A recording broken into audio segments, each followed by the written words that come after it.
Oh, hi, Yumi. Hi. Hi there. Hello.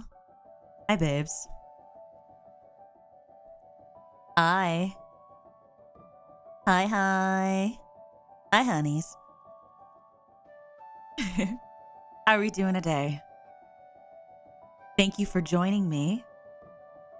Oh, hi, Yumi. Hi, babes. My hand still really hurt. But um thankfully, um thankfully talking doesn't really require me to use my hands too much. You know, I'm stuck at work. Help. Well, you can listen to the soothing sound of my voice while time passes to help your shift go quicker.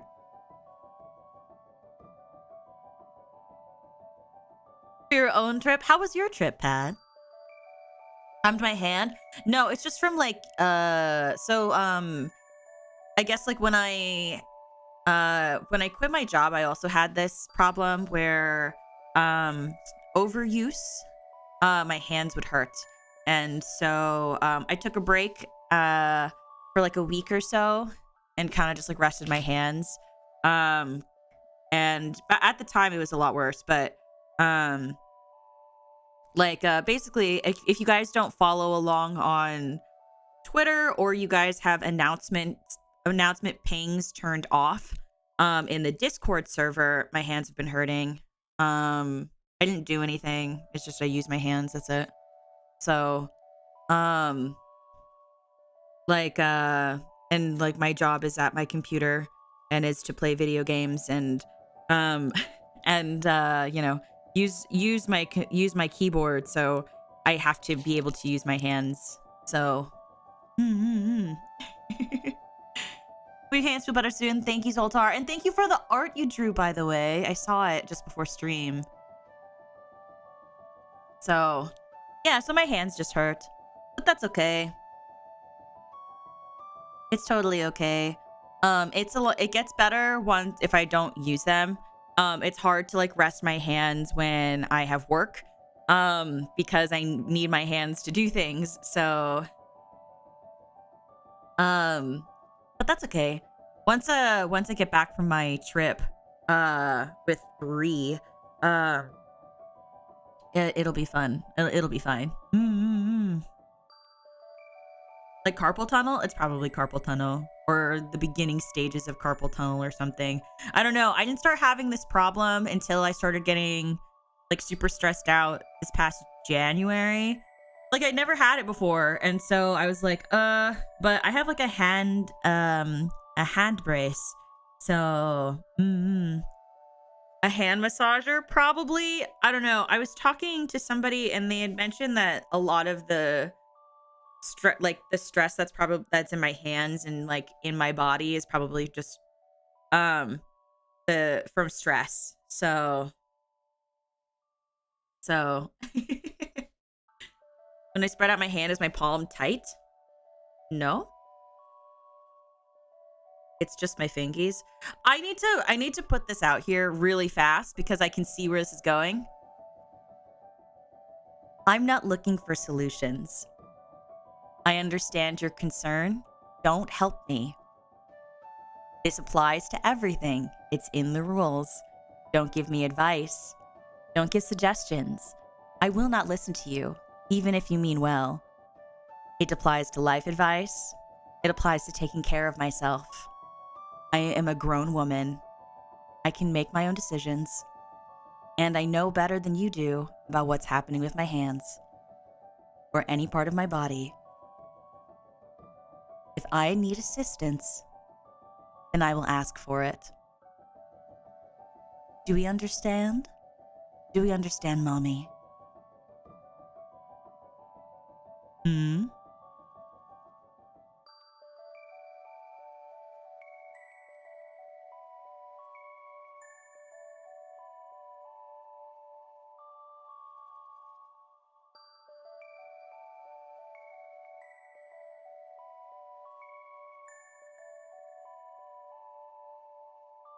Okay, good.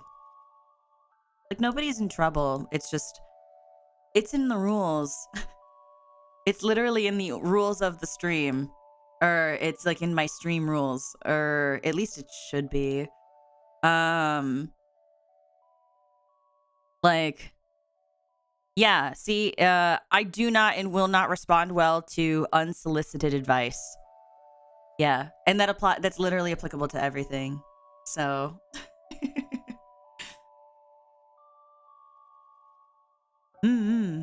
Yeah, like nobody's in trouble. It's just I can see where it's going. I don't need suggestions. I don't need solutions. It is totally okay. And my hands will be fine once I take a break. I think I just overused them like a couple days in a row. Because usually I do because I do hand stretches, and then like I usually take like a break. But like 2 days in a row, I just like overused them a lot. So, so it's fine. You got any grapes? Nope, I do not.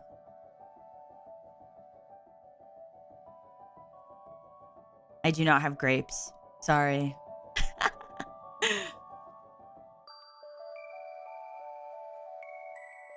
Oh, you're referring to my Discord profile picture. I was like, what are you talking about? Now I understand. I'm there now.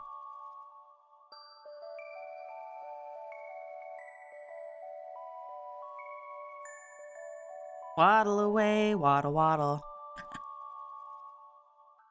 But anyway, so no high fives. I don't really do high fives in general. I usually, like, if someone tries to go for a high five, I'll usually make it awkward on purpose, and I'll do like an elbow touch, or I'll stare at it.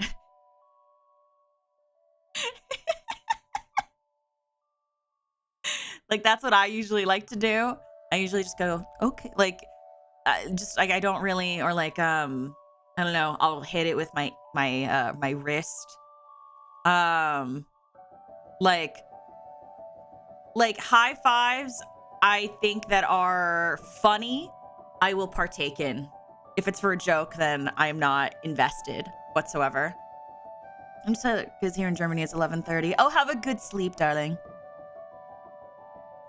I don't understand genuine high fives. I don't know what to do. I guess like most people would just give another high five. I just think it's funny to like I just think it's funny to like fuck it up. I hate even shaking hands. Really? I don't mind shaking hands. To me, that's like a business thing. Shaking hands, I don't mind in business, or like, especially because I work I used to mingle a lot with and like network a lot, and so you have to shake a lot of hands. So you have to go, hi, nice to meet you, and you have to give like the firm but friendly handshake. So, are we having a good day, Wahoo? Thanks, 13. My handshake strat, honestly, I just do a very firm but not intimidating type of handshake. Because I know that subconsciously, at least in my experience, when people give a firm handshake, it shows a sign of confidence. And usually, at least in business, confident people are to be respected, and so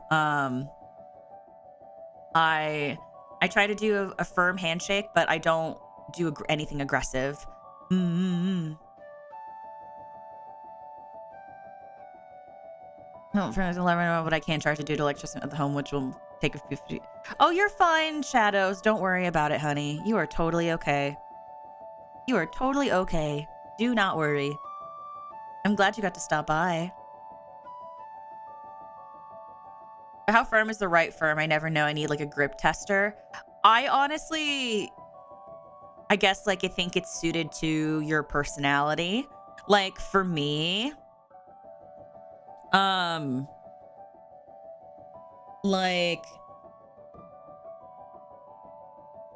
I guess it's like you just kind of have to like gauge it for yourself. Like you don't want your arm to be super tense, but you also want to put some effort into it, because you're putting basically like the energy you are putting into that handshake also has a way to subconsciously represent you in some sort of way. Because I used to give really, really firm handshakes because that's kind of how my dad would give handshakes. And then I was like, this is not me. And it's also a little too aggressive. So I started to lighten up a bit more. Just like firm to know that for people to know that I'm confident, but relaxed enough to know that I am not super intimidating.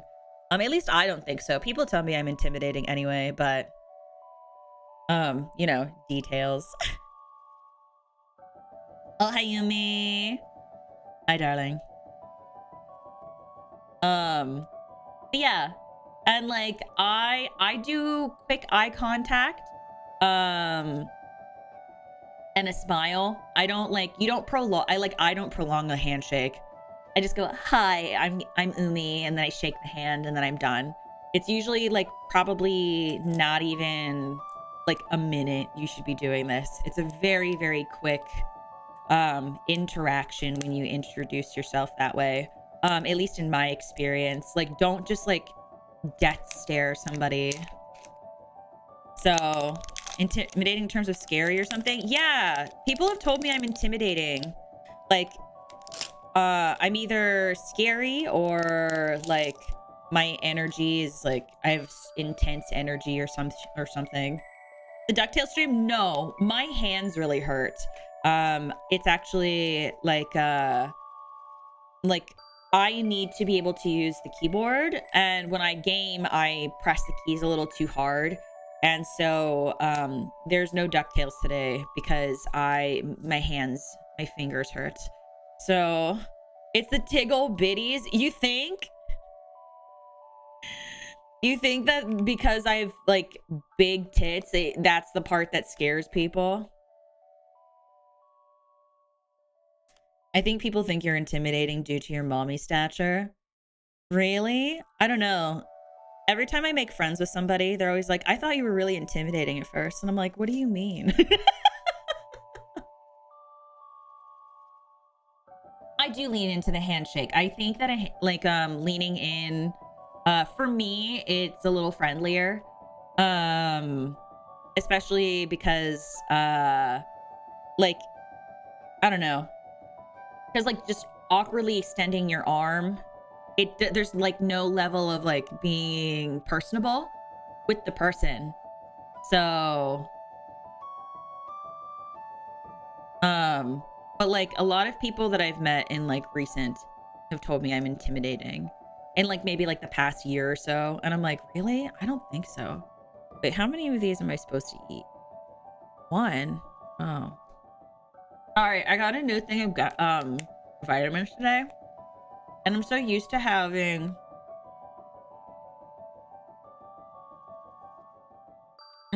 being told to eat two. I guess they changed it up, so now I only eat one. Interesting. Anyway,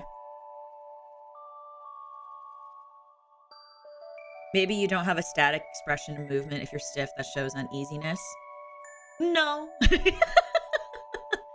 No. It's the yandere vibes, maybe. It could be. Also, hi, Samurai. Hello. Vitamin gummies? Yeah.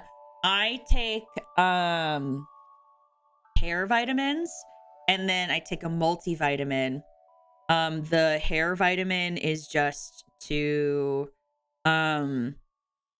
what's it called? Promote like healthy hair growth, and like to make sure it stays shiny and strong.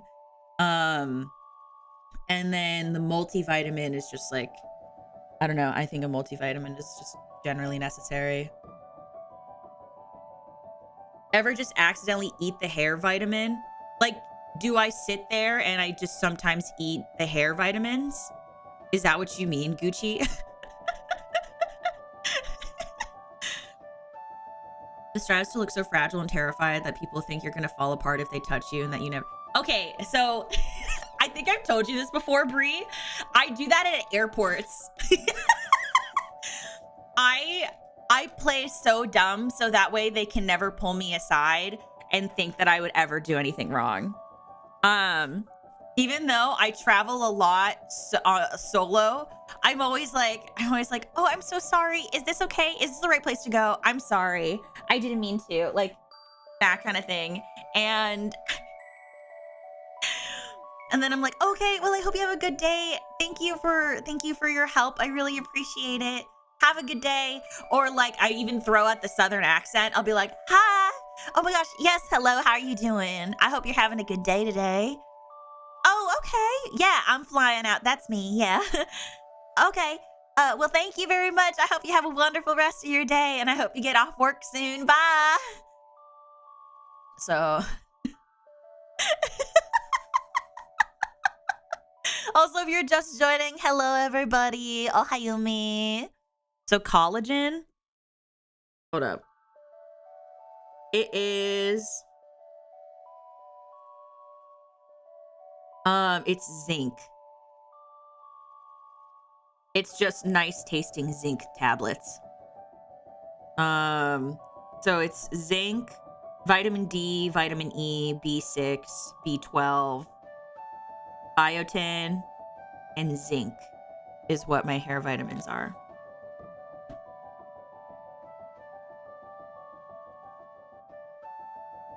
I look like I'm 12 sometimes, and I will use it to my advantage. Oh, no, totally. I still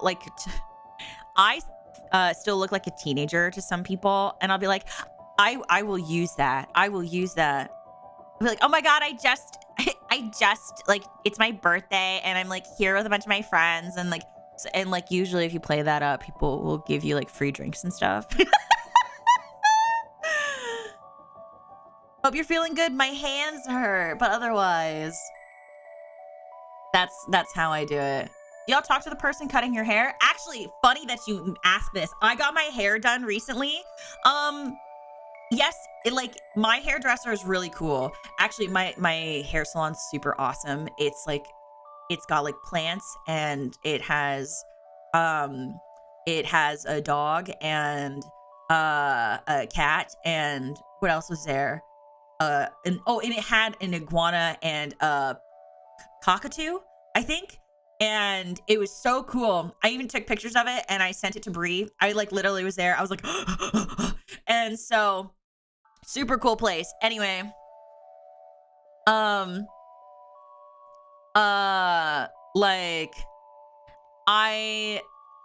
went to my salon, and my hairdresser is super cool.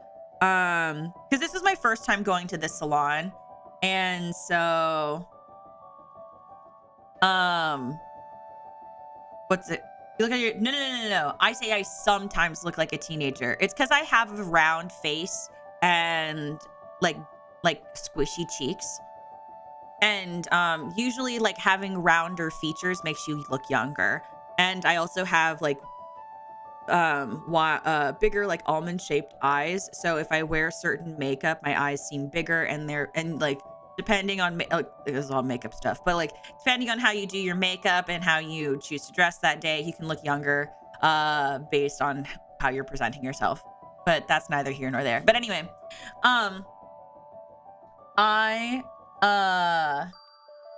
this is my first time at the salon, and I was so worried that this guy was gonna want to talk to me the whole time.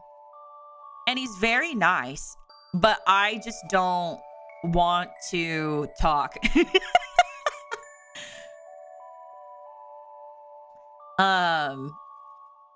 And so like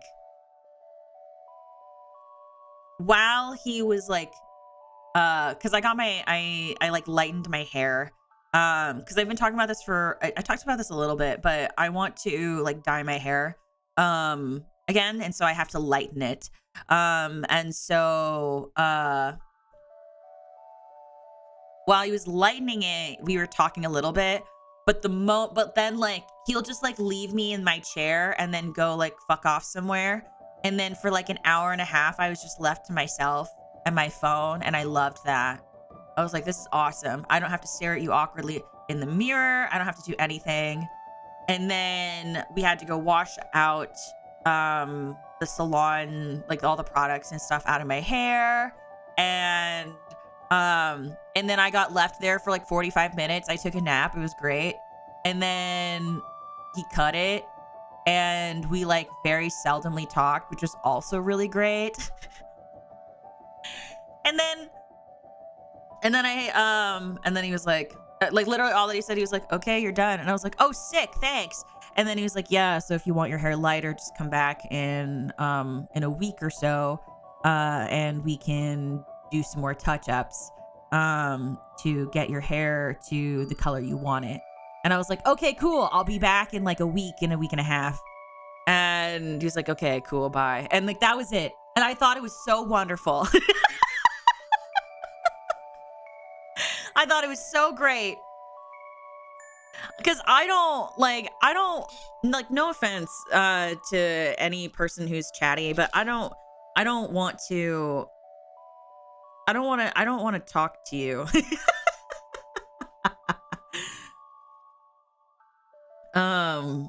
Like, I thought it was nice because he had an understanding of like, we talk when we're doing stuff, but while we're waiting around, I'm not going to force myself to make you talk to me. And I understand that you also have places to go.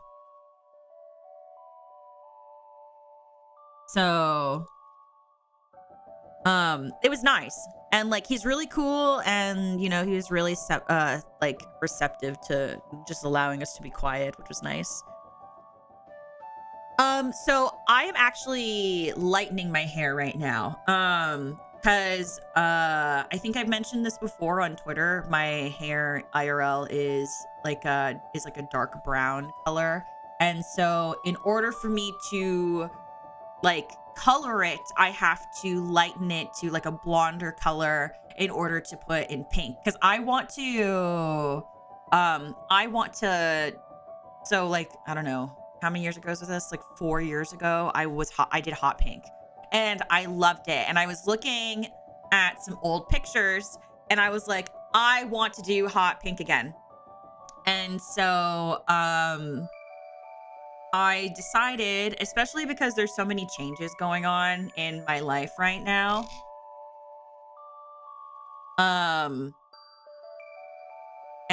I decided that like now would be a really good time to start adding, like getting my hair done regularly again, at the salon into my routine. Cause like once quarantine started, I just started getting used to doing my own hair. And then I was like, no, now we're in a place where like change is happening. And like, it's a good time to start introducing getting your hair done again, getting my hair done back into the cycle. Same with getting my nails done. So yeah. Do you get it done by anyone available, or are there particular people that I'd rather do it? So I honestly, because it was a new salon that I'd never been to, I didn't really care who did my hair as long as they were knowledgeable. And like the thing with that is like, now that I've gone to them, because like I was just like, just give me whoever's available to do my hair. But now that that's happened, they gave me the one stylist. And so now I think it's important to always go to that same stylist as long as they are available, because they know what's going on with my hair. They know what we did to it last time. And they know at that point, like, what's up with my hair, what's up with my head. So I think that the consistency is really good. And so I think it's also important to like, especially because like if you're like me where you have to sit in a chair because I was there for what, 3 hours getting my hair done. You want to build like a decent relationship and rapport with your stylist, especially if you're there for hours. So but like so far he was just a really cool, chill dude. So I really appreciated it. Mm-hmm. So yeah. I just have a natural resting bitch face and no one talks to me, and if I do, I just stare at them. I think I also have a resting bitch face. But I think like when I want to be left alone, I enhance it further. I think that I've like the way that I carry myself through like in the world, I have a lot of control whether or not I want to seem inviting to people versus I want people to leave me alone. You can deal with that well. Yeah, I also have curly hair. So yeah. So I'm trying to like get like fun like salon things back into the cycle of like existing, because like I love getting my hair done. It makes me feel really good. And then I love getting my nails done. That also makes me feel really nice. I was supposed to get my nails done today, but if you guys came to the Twitter space yesterday, I could not. I ended up booking it too late, so by the time I went for my slot, the next time they were open was like April 11th, and I was like, oh my god. That's so far away. Holy shit. So I'm either gonna have to just I don't know. I don't know. But we'll see.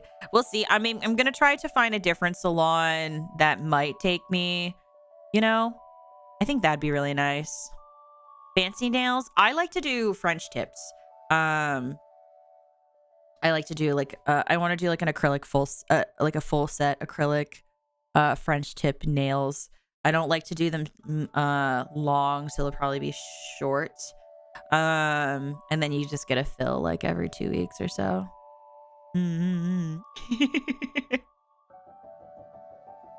Angry unless I'm explicitly making it not do that. I think I rolled a nat 1 on appearance. No, I don't think that. I think that like at least to me, I think people have more control over how their resting expression is than people realize.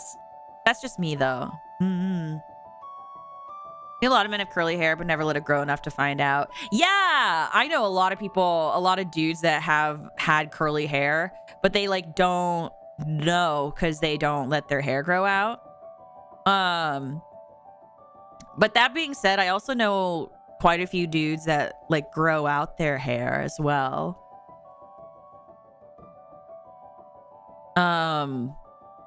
You know, like hold on. Ugh. Okay. Like when I remember seeing like my dad. I think my dad has curly hair. And I don't know. Are there any dudes in the chat that have long hair, that have curly hair? Also, there are a lot of people that I think don't know that their hair is curly because they don't know how to take care of it. I think that's also a big thing too.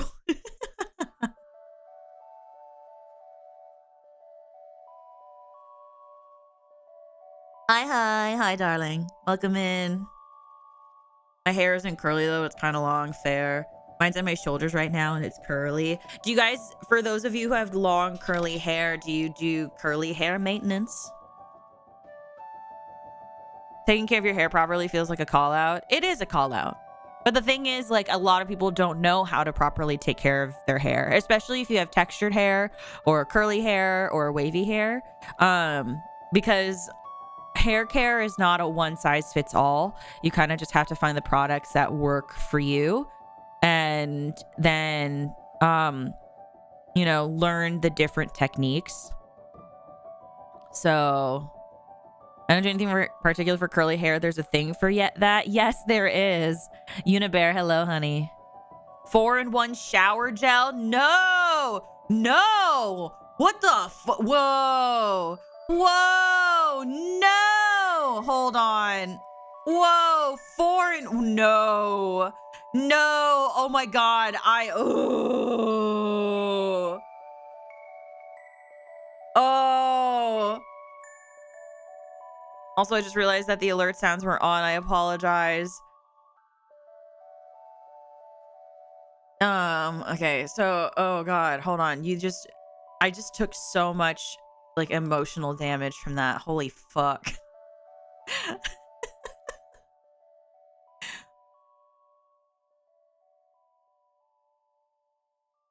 Okay, so 4-in-1. So, well, 4-in-1 is shampoo, conditioner, body wash and face wash. That is so bad. Don't use that. Oh my God.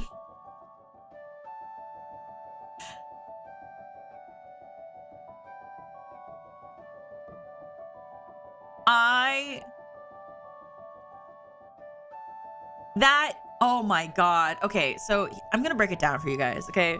This is why you don't use it. So, especially just don't use things that say shampoo and conditioner is also other things. Cause oh my God.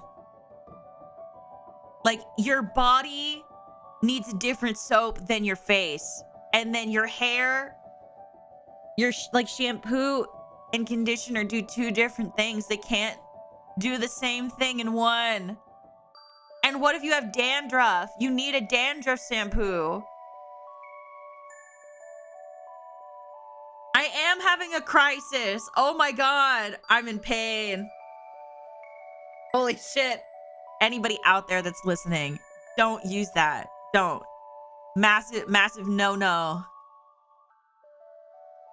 Massive no-no.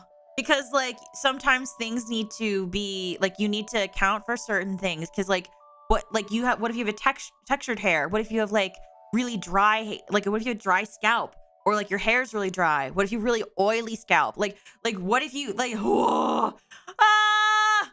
Oh my God. Okay, because, like, I guess, like, let me explain it this way. Like, so, there are, so,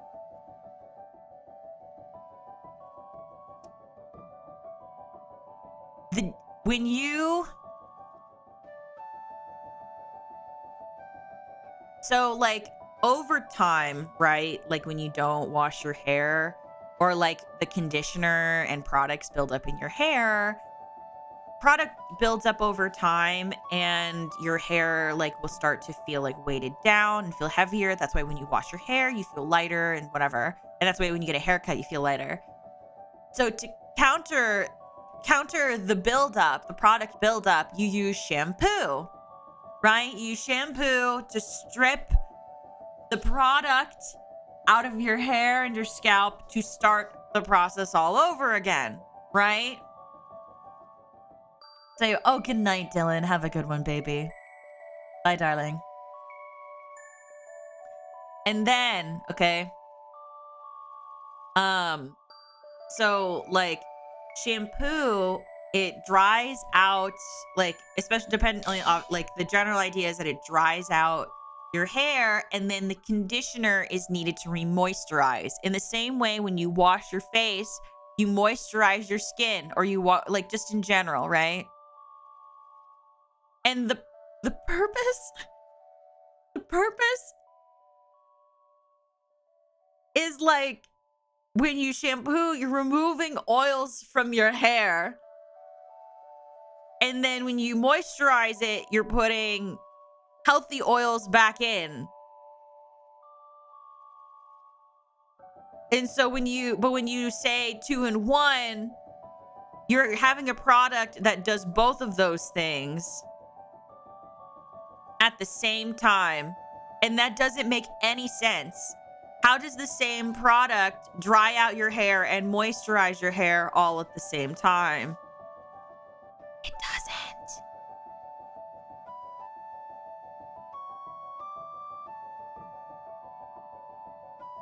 Like, if you're gonna use it like once a week. Like, once a week, twice a week. But, like, it's like saying, like,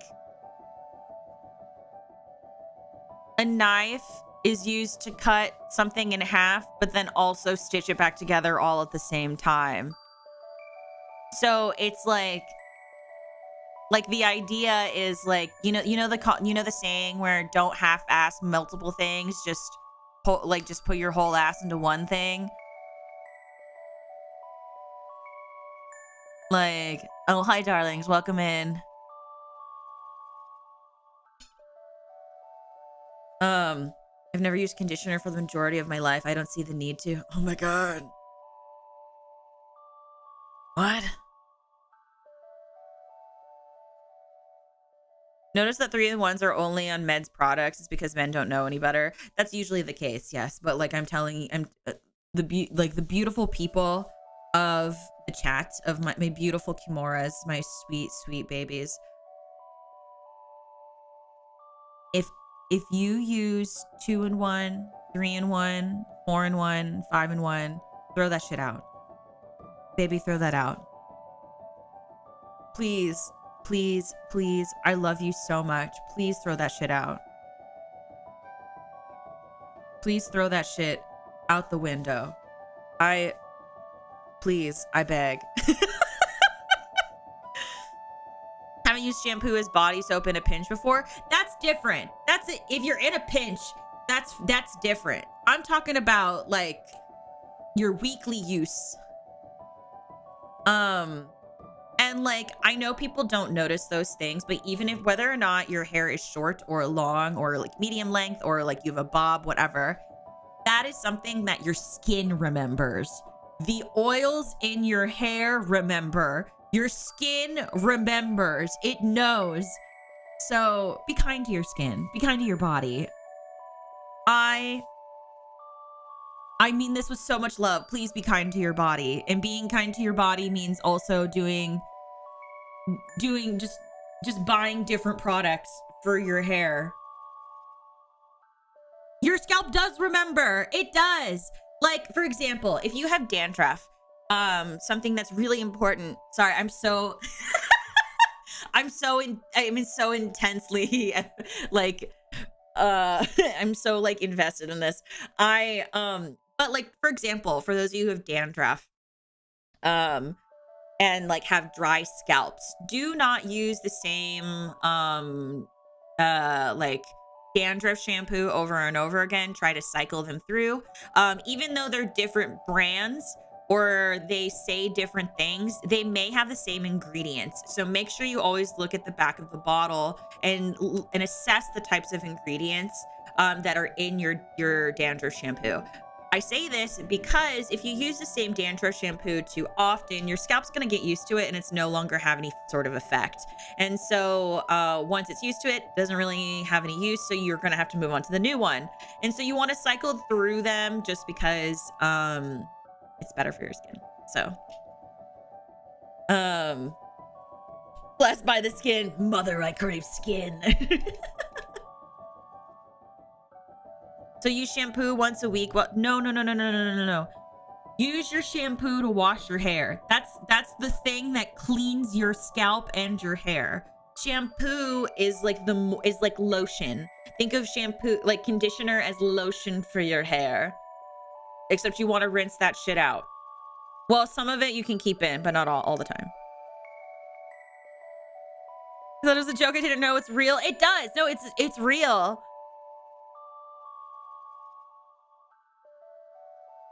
This is information I actually need. Thank you. Of course. No, I'm so serious. 3-in-1 does not mean it has conditioner. It normally does it. So 3-in-1 means that it's supposed to act. So like I'm under the assumption that 3-in-1 is shampoo, conditioner, and body wash. 2-in-1 is basically like I guess to simplify it down, like there's a reason why you have to shampoo before you condition your hair. Shampoo is like the soap. So like think of it like when you wash, like I said earlier, when you wash your face, you are cleaning the crap off of your face and then you put moisturizer on, or like lotion, moisturizer, please use face moisturizer, on your face to like revitalize it or rehydrate it, especially if you have dry skin. Those of you who have had to do any sort of face product because you have bad skin will know. So what's it called? When you shampoo, it removes like dirt, bacteria, whatever other gross stuff is built up in your scalp, leftover product, etc. And then, but that the problem with the shampoo though is that it also, I guess like strips away natural oils that are in your hair that are needed for like good, healthy, strong hair, right? And so that's why usually I probably say, I probably shampoo my hair like twice a week, and you're gonna probably think that's gross, but like it's not gross. I overslept, I'm so sorry. No, you're fine. No, don't worry. Late, overslept, you are fine. It's good to see you, babes. Welcome. And YT Borg, have a good one, honey. But what's it called? Like, I only probably shampoo my hair once or twice a week. Just because it's better for my hair. Yes, it is bad to overwash your hair. Do not overwash your hair. It's really bad for you. Because washing too often removes oils that like strengthen and like revitalize your hair. It can also dry out your skin on your scalp. Hi, babes. Welcome in. And so you use conditioner on your hair because it replaces the oils that you just got rid of with using the shampoo. So you're like putting back what you just took away that isn't dirt and grime. And when you don't condition your hair, when you don't condition your hair is really dry and really brittle, like split ends, all that kind of stuff. It doesn't matter if you have short hair or not. I thought it was shower gel, my bad. No, you're fine. But yeah, so like the reason why like anything that says it's a shampoo, a conditioner, and a body wash all at the same time is you can't you can't get rid of oils and moisturize at the same time. That doesn't make any sense, is basically what I've been trying to say.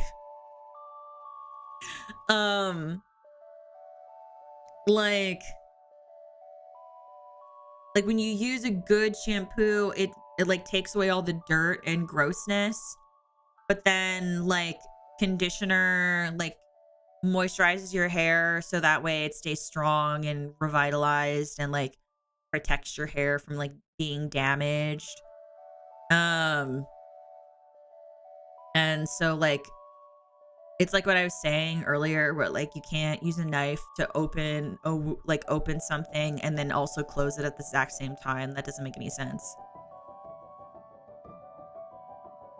So, you know, the skin on your face is so different from your body. Please use a separate face wash. Yes, if something says it's a body wash or a face wash, then it's supposed to go in your hair. It doesn't.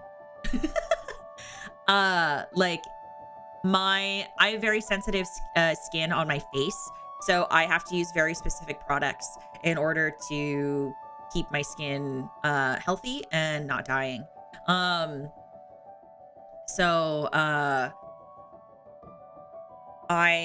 please be like at least like try to, I guess, like be conscious to some degree about all of that. I'd hate for you guys to end up in a scenario where like your scalp is hurting, your skin is really dry and it's cracking, you don't know why you have dandruff, or like your hair is so oily that it's hard to maintain. Like I'd hate for you guys to end up in these like kinds of scenarios when you know, just like talking to like going to a hair salon like is like someone can assist you or anything like that. So definitely yes.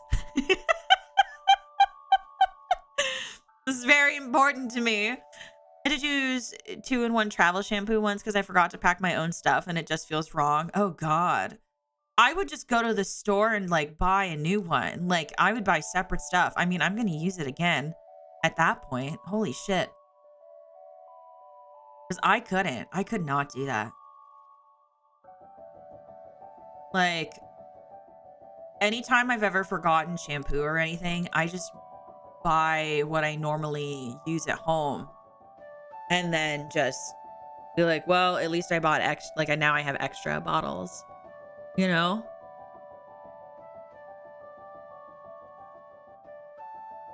So like dandruff shampoos, rotate. Don't use the same one all the time. Rotate. Go to a dermatologist if you can't afford a dermatologist. Just try to take best care of your skin as you can. So I hope you all learned something today. about hair care and skin care. Yeah, I don't trust anything that's like 3-in-1. Especially if you have textured hair. Like, if you have textured hair, like that no.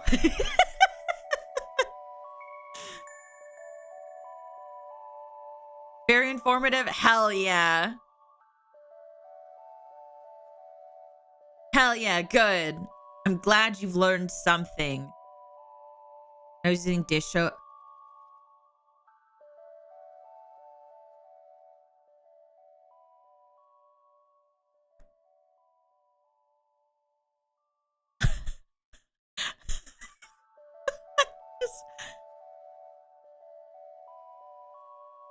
I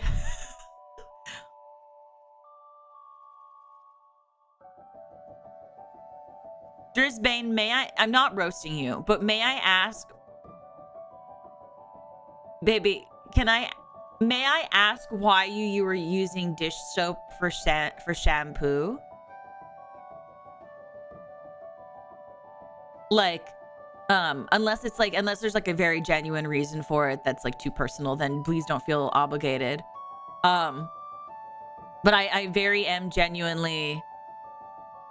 genuinely fascinated. Like,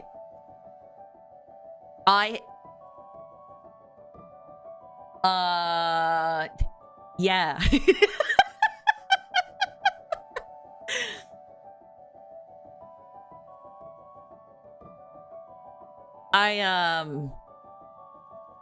Yeah. Well, 2-in-1 kind of works. No. I will talk about why 2-in-1 does not work. No. I will talk about that again. I will bring that back up. I will go back down the rabbit hole of why that is a no. No, but genuinely, I don't think that I've ever heard someone use dish soap as shampoo. I know that like for bath, like pet baths, like flea baths, excuse me. Like as like flea baths for your pets. So if like your pets have fleas, dish soap will usually kill the fleas.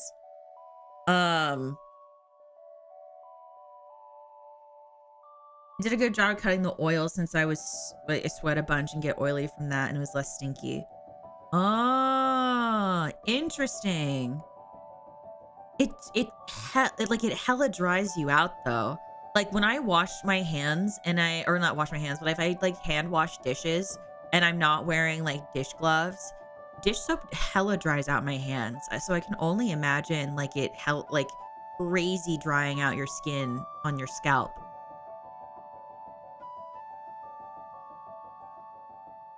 Which I can only imagine is also not good for you.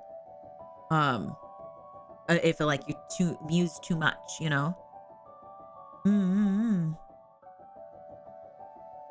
So, yeah, like there's nothing wrong with knowing about skincare. It probably sounds inconvenient. But I do think that if you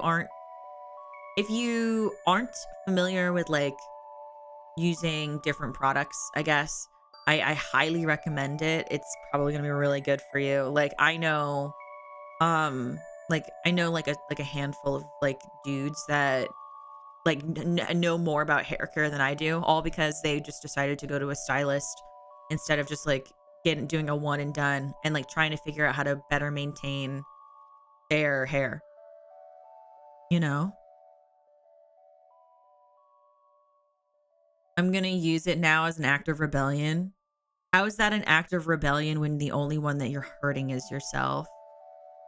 Is that supposed to be like, I'm gonna do this dumb thing, so just you watch, just you see, and then I'm supposed to be like, oh no, like I don't understand.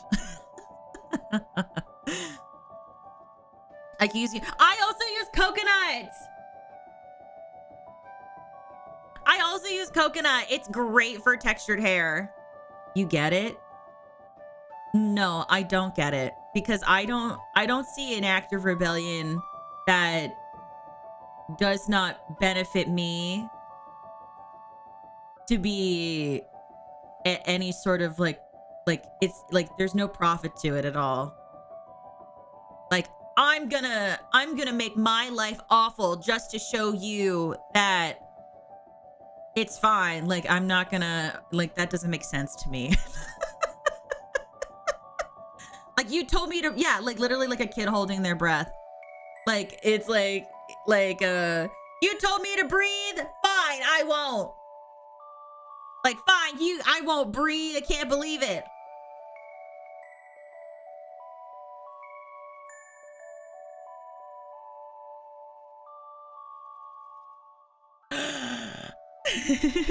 It's like that.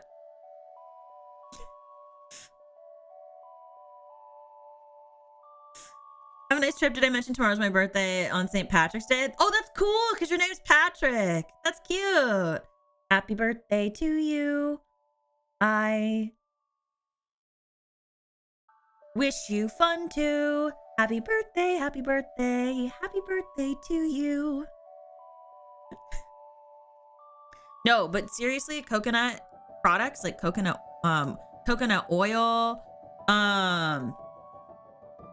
like I have a jar of coconut.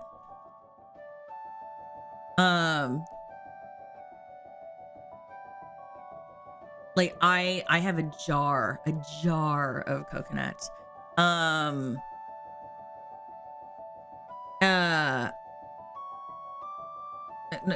Coconut oil, because it's like, so basically coconut oil is really great, like so like let's say you have really dry hair, I guess, or a dry scalp.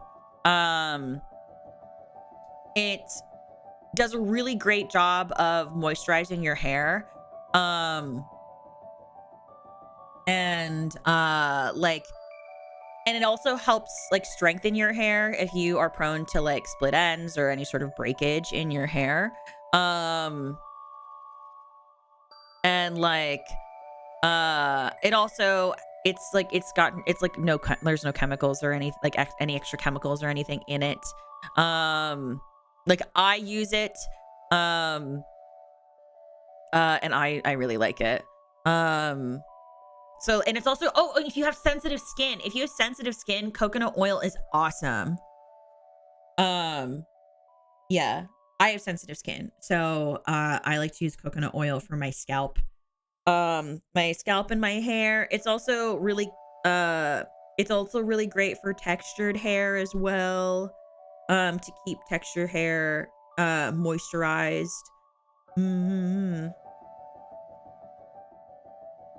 Hello, Kendra. Yeah.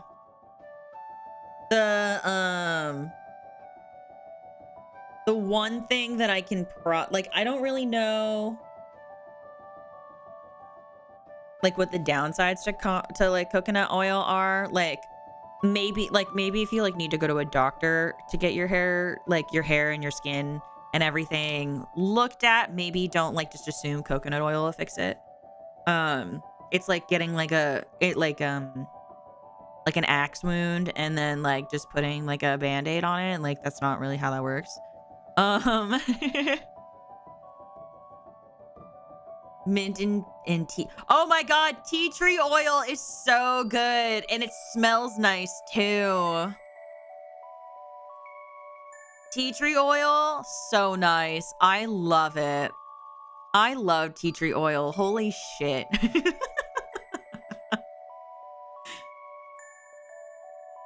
think that's what's in my beard oil. I think that's common. Like argan oil or like coconut oil. Love like argan oil.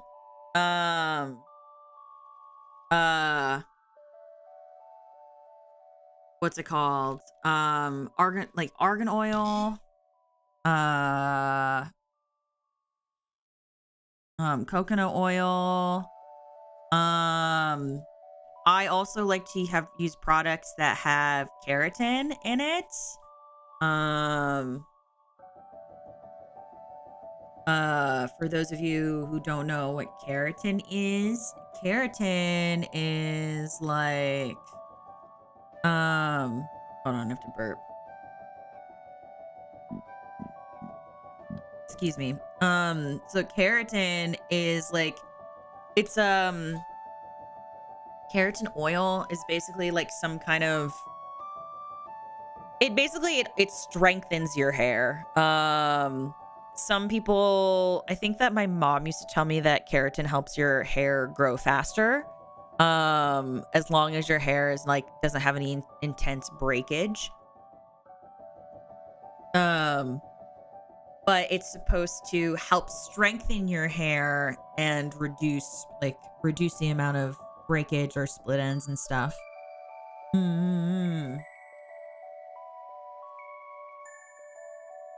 I think that I'm trying to remember because I used to use keratin all the time before I switched to argan oil. Like I think it's also like helps with frizziness.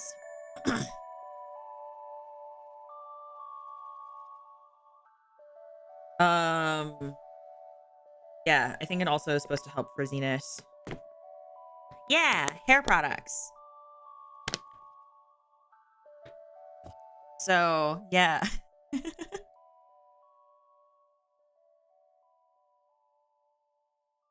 Keratin is the material in nails. Yes. Yeah. So like there's keratin or like keratin products for your hair because it's like something because like it's like it strengthens your nails and stuff and like stops them from like breaking. It does the same for your hair as well, if I recall correctly. I was trying to open up my bag of mangoes and it didn't work. Oh, also really random. But if you haven't already, there is a 10K digital pack out.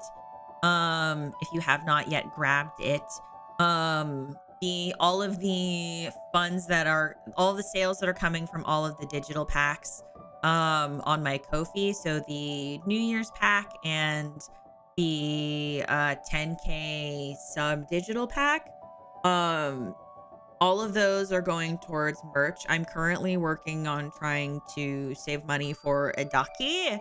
So digital packs are at least digital packs until I can get that done are gonna go towards a ducky.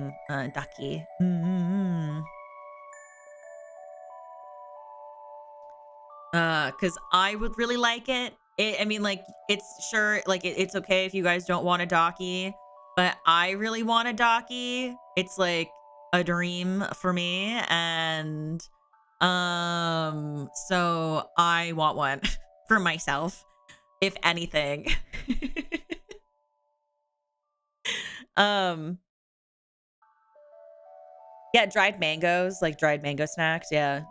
I have a bag and like I was having a hard time opening it and I just don't want to sit here and keep trying to open it. I'd be nuts to not want a docky. Well, some people don't. Like I think some people have told me that they're like too afraid to own one. And I think that's fair. But like I want one for me. So no matter what, even if nobody buys it, I want it for myself. So so like that's the vibe.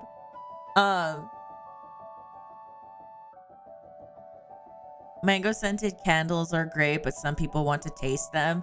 Oh gosh, I don't want to think about people eating candles. If my wife can have Legolas, I can have Umi. That's so fair. As honestly, that's literally fair. I sleep with a body pillow with no cover on. It's just comfy. Oh, I don't disagree. I'm the same. I have so many pillows and I love my body pillow. I like, it's also really good for you. So if you put like a pillow between your legs and then you put one between your arms, it helps like align your spine basically. And it is nice. It's really good for you. But a docky is about a body pillow, and then usually get like an anime girl cover to go on it.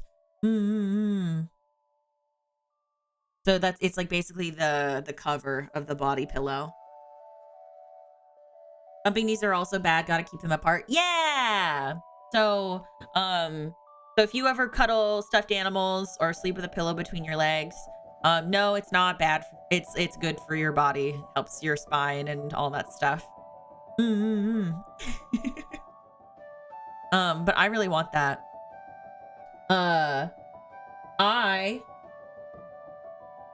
Oh, hold on. I put this poll in the Discord server, but I figure since you guys are here, I should ask. What are you most likely to buy? A print or a wall scroll? This is very important since we're talking about merch. That's what a Dakimakura is? Yeah! That's what it is. It's like it's just the anime girl on a pillow cover.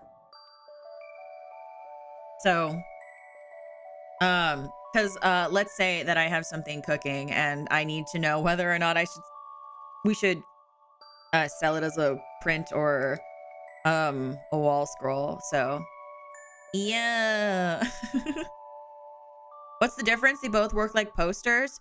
Well, like a wall scroll is like fabric, so you can roll it up and stuff, whereas like a print, it's paper. So if you roll it up, it can permanently stay that way. It can bend, and usually it's glossy. And if you bend it, it's bent forever, like that kind of thing. So to me, as a poster and wall scroll haver and enjoyer, there's a massive difference. Also because like with prints, I think personally, like if I'm gonna put it up, I have to have like a frame, or I have to for me personally, like I have to figure out a way to put it on the wall without like puncturing it, because I don't want to poke a hole in the poster.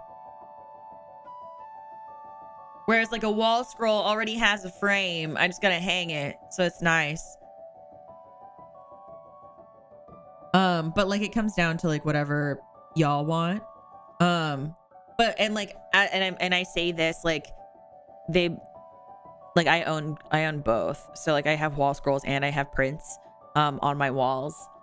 Cause I have I'm building my I've dreamed since I was a kid to have like one of those like otaku rooms. And you're kidding. I can't. If you haven't voted, if you're lurking, please vote in the poll. It's sitting at 50-50. Like, you can't make this shit up. So anyway,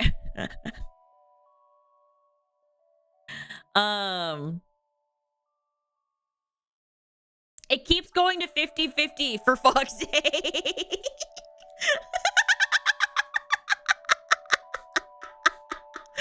Oh my god. I'm literally watching it bounce back and forth between 50-50. It's at 50-50. I cannot.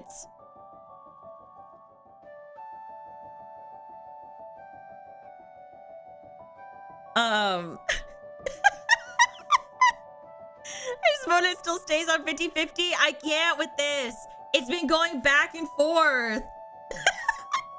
Time for a manual recount. Oh god. But anyway,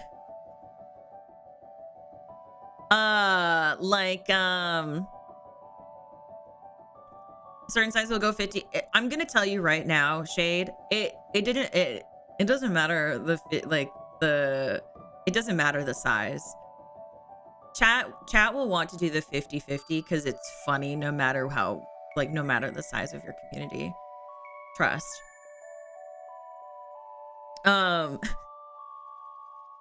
But I've always wanted to do an otaku room. But I've also wanted to do like a minimalist, like plant girl room. And I was talking to Bree, and she came up with this really good idea that so that way I can have my plant girl room and my otaku room all rolled into one. And I think it's gonna be great. I'm very excited. The thing is, I need more space, I think, to not space, but I think I need more what's the word? I need more shelving to put my figurines on, because I have a glass case that I keep my figures in, and like my acrylic standees and stuff, and it's full already. So yeah, a plant taku room. That's the best way to put it. When you say, do you mean like vines up the walls? No. Also, thank you for subscribe.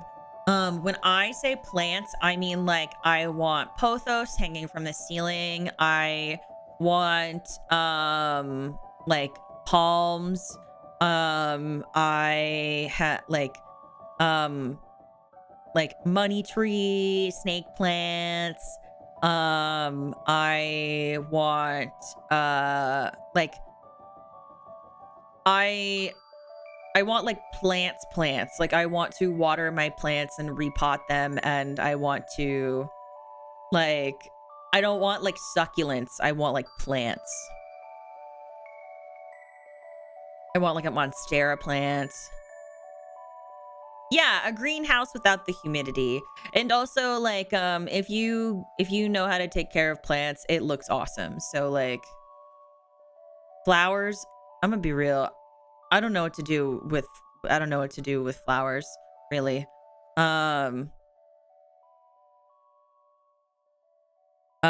Cactus. I have a cactus, but like I got it because it had googly eyes on it, and I thought it was cute. Other than that, it doesn't really do anything. It just sits in a pot. And yeah. I don't have any bonsai though. I think that'd be interesting to own, but I don't have the patience for it. And no, the googly eyes didn't fall off. But I don't have the patience for bonsai, so I just stick to like monstera, pothos. Like I love hanging plants from my ceiling, and pothos are great because when you get a pothos plant, the vines are like like they grow down, like because it's a hanging plant. And so when they get longer, you can kind of like hang them across things, because when they get too long, I don't want my cats to play with them. So you get to hang them on the other pots, and like it looks really cool. And I like it. So unless I move out of this house, I am setting everything up slowly but surely. So if plants' main focus is flowers, they tend to die easily or quickly. Yeah, I don't know. I think like potted plants and like greenery is way more is like nicer for me for like long-term commitments, whereas like flowers, I do not have any sort of understanding of how to take care of flowers. Like if I get like a bouquet of flowers, right? Like let's say you gave me a bouquet of flowers, right? That bouquet of flowers will be dead in like less than a week. I don't know like what that's going to do. In the fear of the or else. Why? Why in fear? You don't want to find out?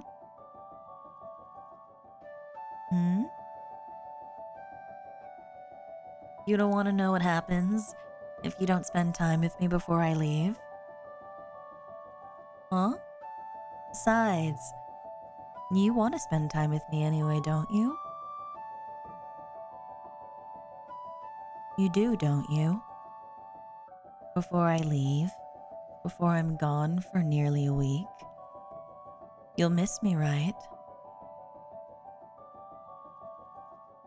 You'll miss me, right, darlings? You will, won't you? Hmm?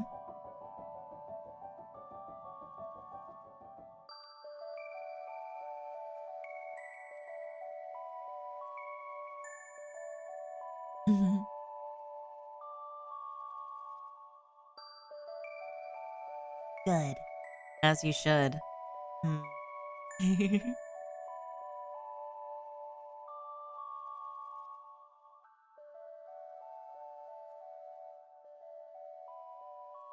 Why is coffee bitter? Because the sweetness is in you. Oh, that was very sweet, dear.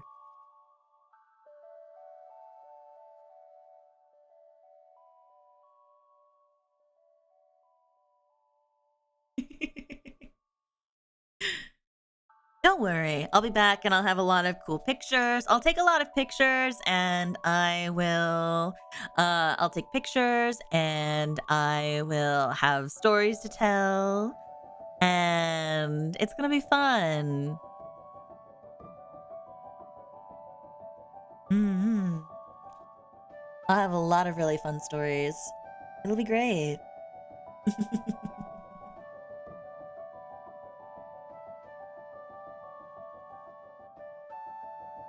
I'm very excited though. I haven't been back in a very long time.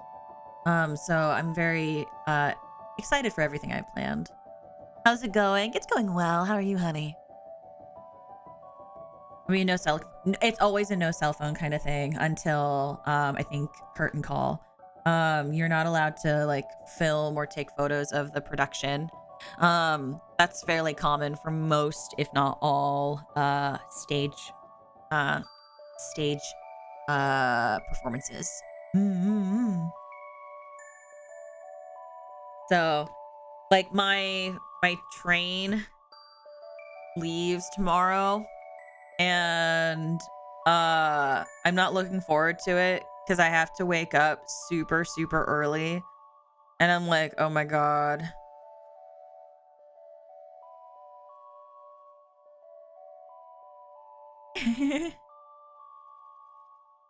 It makes sense though. Yeah, I know it does. Like so it used to be you couldn't even do it for curtain call, but as like time has been going on, as like time goes and like electronics and have been going, I think they've started to get a little more lenient, I would say, towards doing it during curtain call. So and if you're not familiar, I'm talking about like bows and stuff. Um Ooh, excuse me. Sorry. Why did I say excuse me? That was my mic arm. I travel by train, too many steps involved. I don't mind traveling by train. I honestly prefer it over flying because for me, I don't like to fly. I don't like the feeling of taking off. I don't like the feeling of landing. I think I feel infinitely more exhausted when I travel via plane. But train, I just show up at the train station. I sit until they let you on the train. You pick a seat, you put your stuff away, you show the conductor or whoever that person is that comes by, you show them your ticket, and then you just enjoy yourself. Like it's very chill. For family every year if I can, and trains over there are so nice. Just trains are nice. It's just nice. It's just like you get to sit and I think it's just like you get to sit and you get to do nothing at a very decent speed. Like I used to take like a bus, um, like long distances and like it's fine. But like I don't know. It's not fast enough. It's a lot more cramped. Whereas a train, it's more open. You're moving faster. It's also cheaper than a plane. Like sure, it doesn't go as fast. Like I wouldn't take like a train across the country unless my country was small. Um, but like trains are nice. I like them. So, you know. Does it depend on the company around you too? Like, would one feel safe in a long trip? I like to travel solo a lot. I actually don't like traveling with company all too often.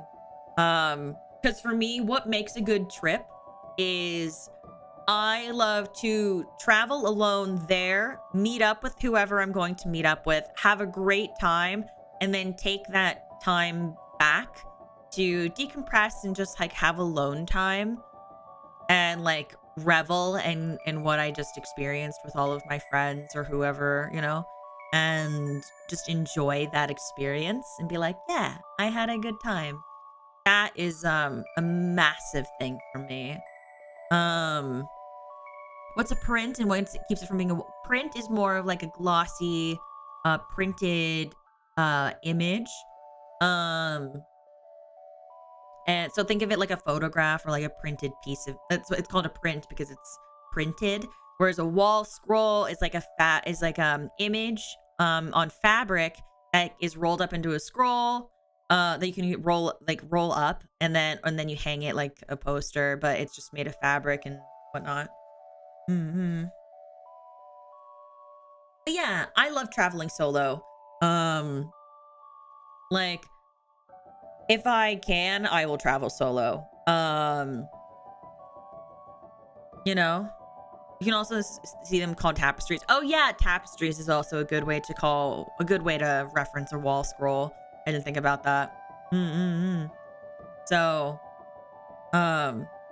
yeah, I wish that, I don't know. I wish that there were better public transport systems that weren't just available for major cities. I think that would also be really nice for, you know, for just like making things convenient, you know. I do get a little nervous traveling solo. I get nervous traveling solo if I go to like a sketchy place, but I don't really, my days of well, I shouldn't say that.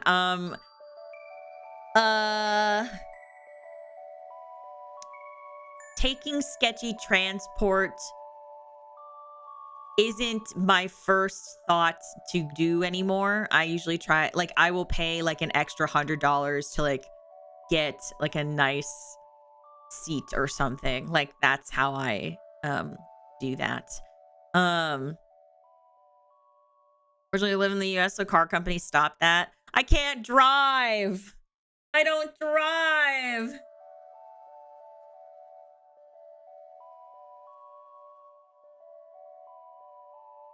Going solo sounds nice when you put it like that. Would need some good music. Oh yeah. Oh my god, that's the best part about traveling alone. Okay, I love getting to put my like headphones in, and then I just blast music and just no one talk to me, no one look at me.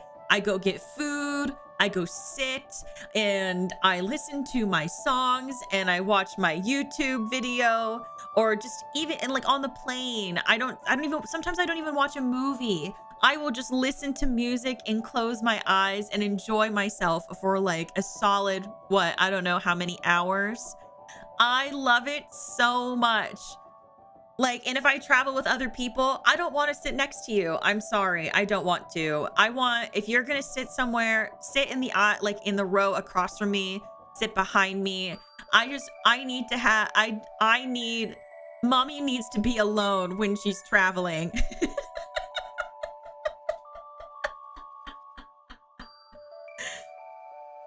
Any best memory of you traveling solo? Oh my god, this one's recent.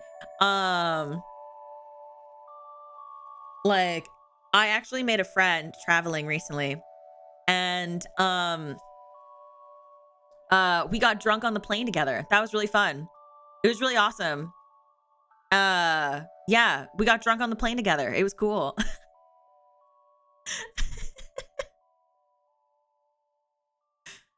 And she was very nice. Like, we met at the gate and then she went, "Hi, excuse me, do you want to drink with me?" And I was like, I was like, what do you like? what are you drinking? And then she was like, oh, I have alcohol. I have beer. Do you want some? And I was like, sure. And so I had some beer, and then we drank it before we got on the plane. And then we decided to hit up the bar that was in front of our gate, and we asked for another beer. And so we got beers, and then we had to go on the plane. And then on the plane we had cocktails. And then because I mean, the reason why she was getting drunk was very sad, but like she was like, I'm so glad that you are so nice and not creepy, because I don't want to be alone, and I don't want to be drinking alone, so I'm glad that you're really nice. So it was very fun. Also, bye, Madamus. Have a good one, hun. Yeah, so I love, but I love traveling alone. Cause like, yeah, I don't know. I love putting on my music, because I need to have music or my brain runs too rampant. But I will close my eyes, or like I'll just like stare, because I don't like being by the window. The window makes me sick. But I'll sit in the aisle. I'll sit in the middle seat. As long as you let me sit forward, like look ahead, and I don't have to acknowledge anyone around me, and just sit with my daydreaming and my music and everything. That is what I want. That is what I need. And yeah. Like that, that is what I need. Same when I'm flying to Italy with my brother. I just put on music headset and tell him that I'm not there. He's flying alone. Don't breathe. Yeah, I want to be alone when I'm traveling. So if I ever have to travel with friends, I don't want you to acknowledge me. We can acknowledge each other again when we are off the plane, but the moment we are on the plane and we are sat and we are in the air, I don't want to talk to you. I want to be alone with my music and my imagination and happy thoughts. That's what I personally need.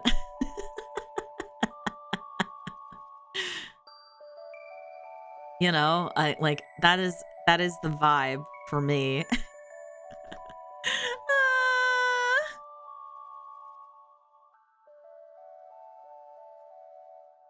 Oh wait, did I hold on?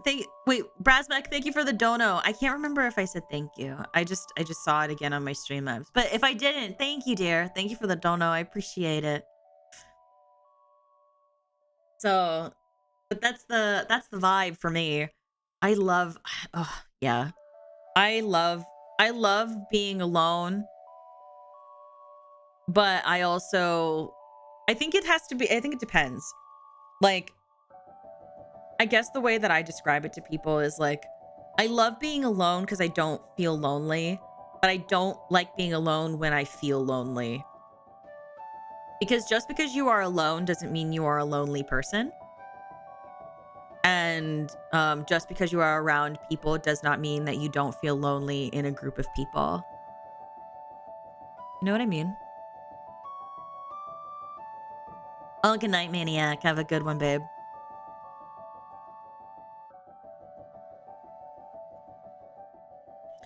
Kind of curious why the lady shared her beer with you. If it's too sensitive, you don't need it. Oh, I mean, it's just sad.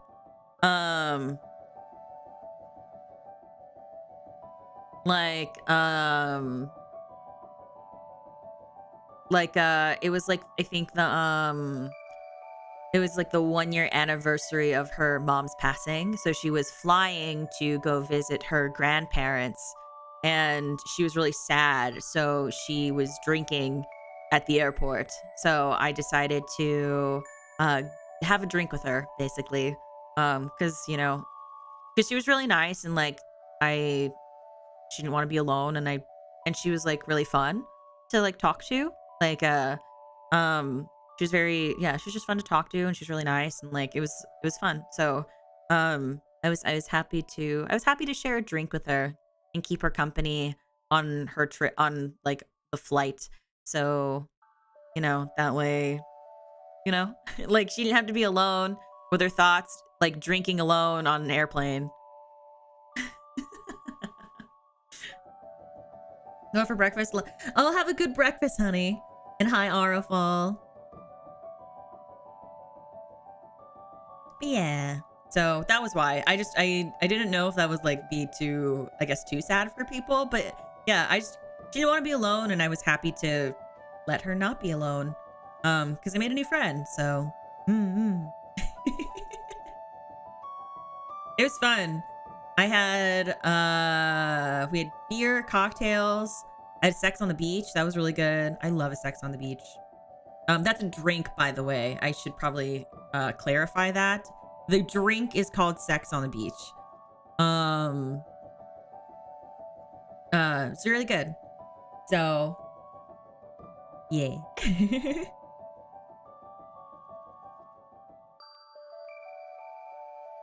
Sometimes it takes a sad time to make and meet some new friends. I guess I try not to go by that too often, because you run into the dangers of like trauma bonding, which I'm not a massive fan of. So, I forget what's in it. So I had so hold on. I have to answer this DM.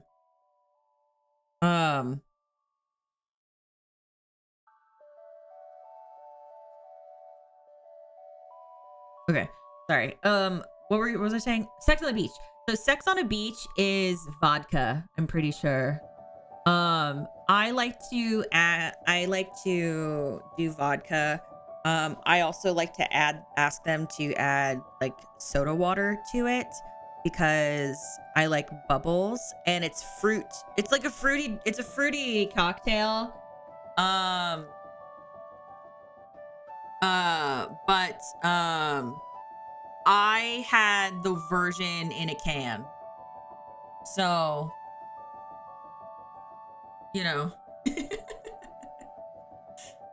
but the sand, okay, if we're talking like real sex on a beach, I've never done it, but I could never.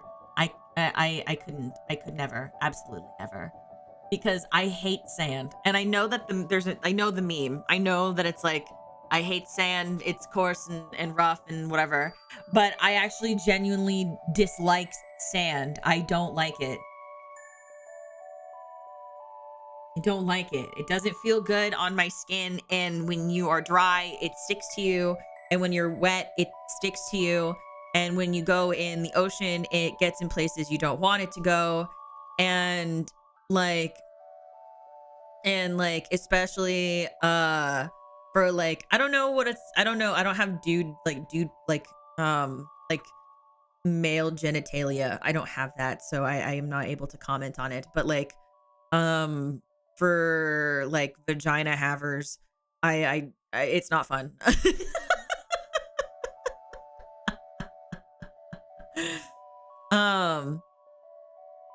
Yeah, I can only speak as a vagina haver. I can't really speak on anything else, but like I don't like it. I don't like it. I don't like it. So there's Tuscan Raiders hiding in it. Oh my god. Not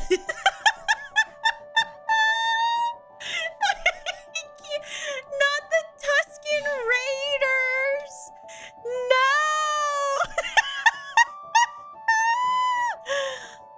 Oh my god.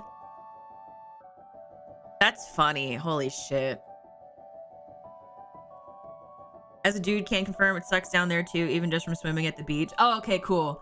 Like I said, I won't know. I can't speak on that. So cool. So it just sucks for everybody. It sucks for everybody.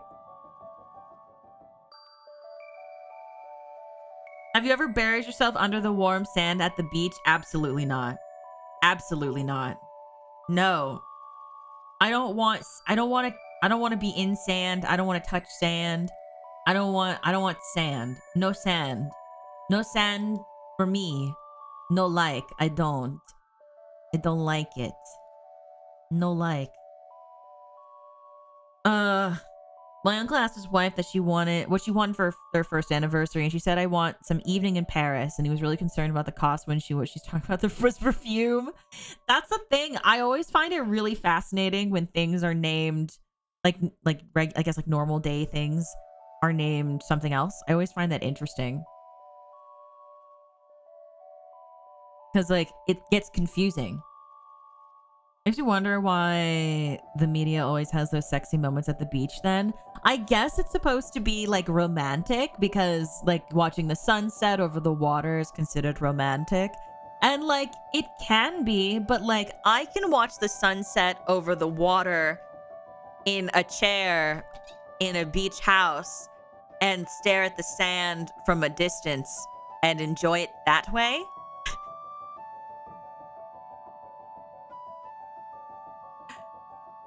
Like I can enjoy, like if I want, like there's other ways to watch the sunset over the water. Like I can what's it called? I can enjoy the sun setting or rising over the water from a lake.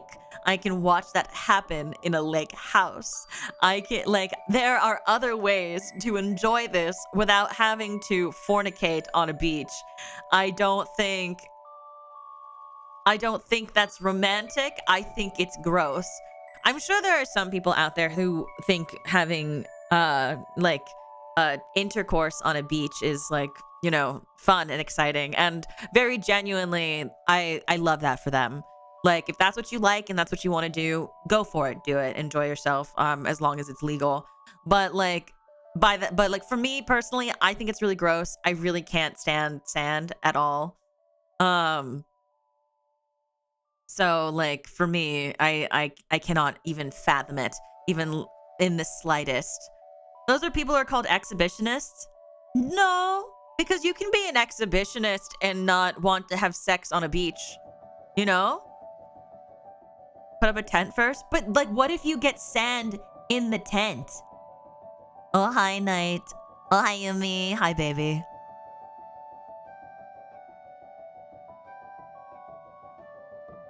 Like sand, yeah, sand is so annoying. Like if you wanna like fuck outside, like as long as you are safe, you are doing it in a it's legal, like you do what you want to do, okay? But like I personally could never have, like I could not partake in anything sexy on the beach. Because like the moment sand touches my feet, I'm gonna think about it the whole time. I already do think about like sand if I go to a beach like with like the intent to sit, you know? Like there's so many other places that are quote unquote outside for you to like that, you know, like you can do that anywhere else. Like the moment you leave, like you go out a front door, you exit a vehicle, you are outside. You can be anywhere. You don't have to be at a beach.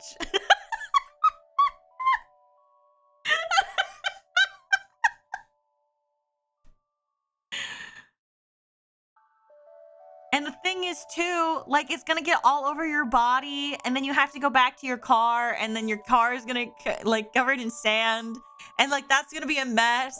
And then you're gonna be sitting in your sand, like the sand, and it's like I can't do it. I'm just like, oh,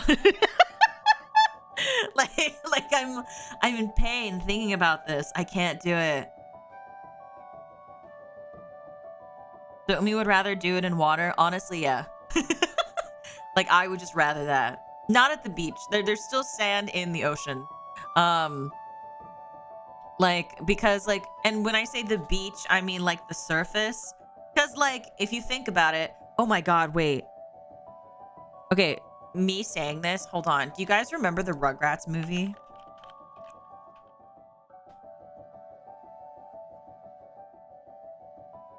You guys remember the Rugrats movie? Hold on.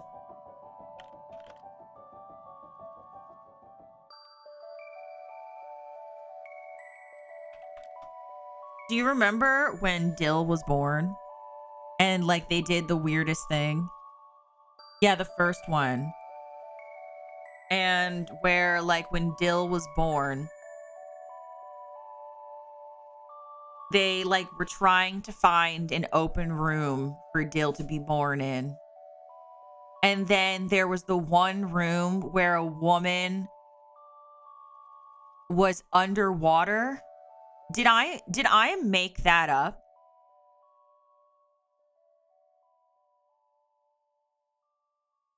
Like, did I make up the underwater woman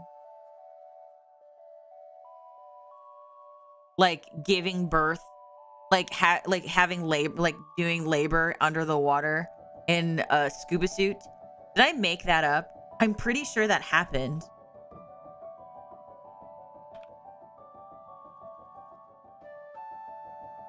No, I didn't make it up. It's real. Hold on, I found a picture.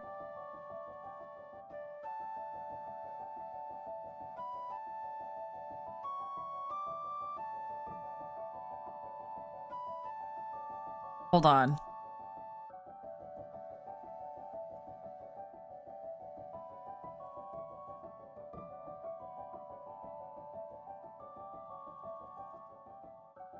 See?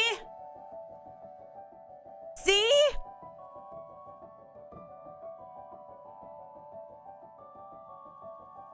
See? Oh my God. This was at the beginning of the Rugrats movie. This was the beginning of the movie. Does no one remember this? Why do I remember this? Hi, Ruka. Intercourse on the beach, because I was talking about the drink Sex on a Beach. Yeah. You see this? She's not even just underwater purgante. She's giving birth underwater.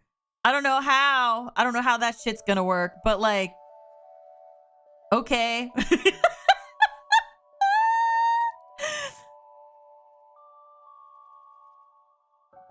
like what? Like what?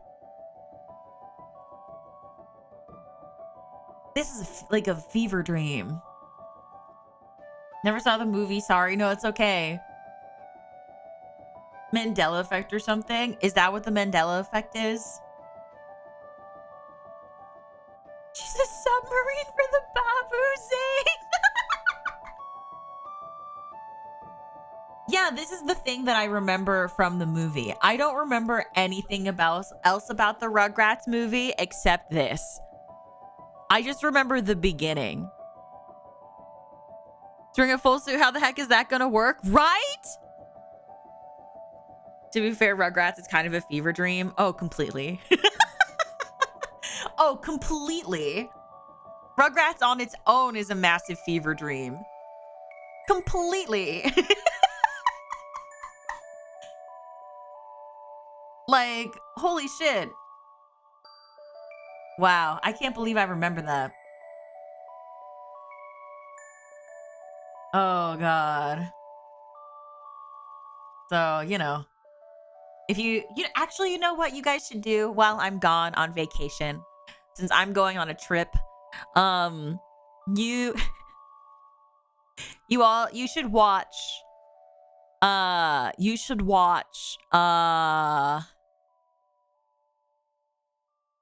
the Rugrats movie and then tell me about it when I get back. So that way it's story time. Whoa! Trisbane! Thank you for the dono, darling. Thank you. Thank you. I appreciate it.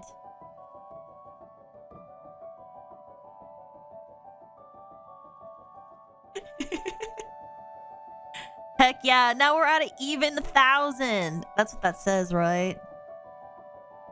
Heck yeah. We're almost halfway there. at like 300, at like 1300 or 1400, something like that. We'll be like halfway to funding my model. That's so exciting. Thank you so much. Genuinely, thank you for all the help. And also I want to say thank you to like just everyone supporting the streams thus far.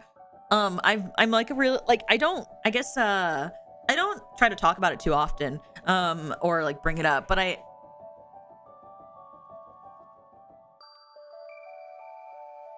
one second. My cats are fighting.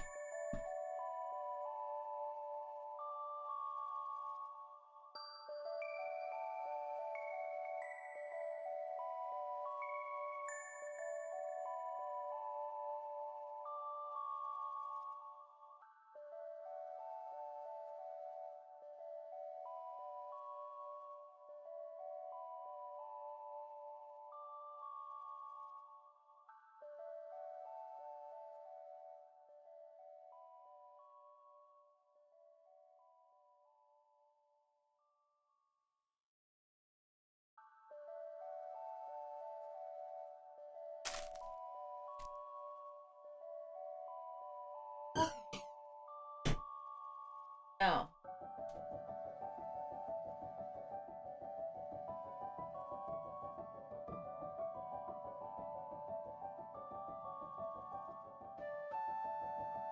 Oh, goodness.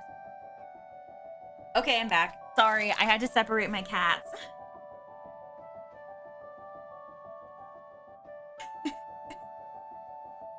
Whoosh.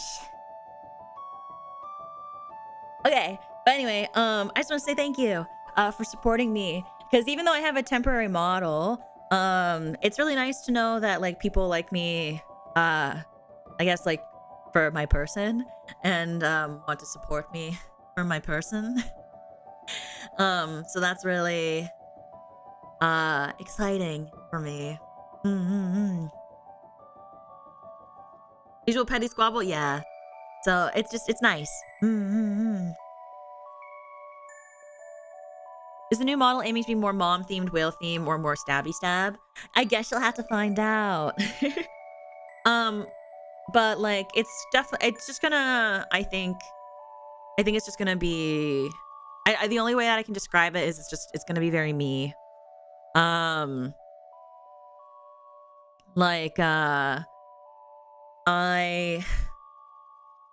are a lot of elements that I requested that I think are going to be implemented, and I think that there's going to be, well, I think that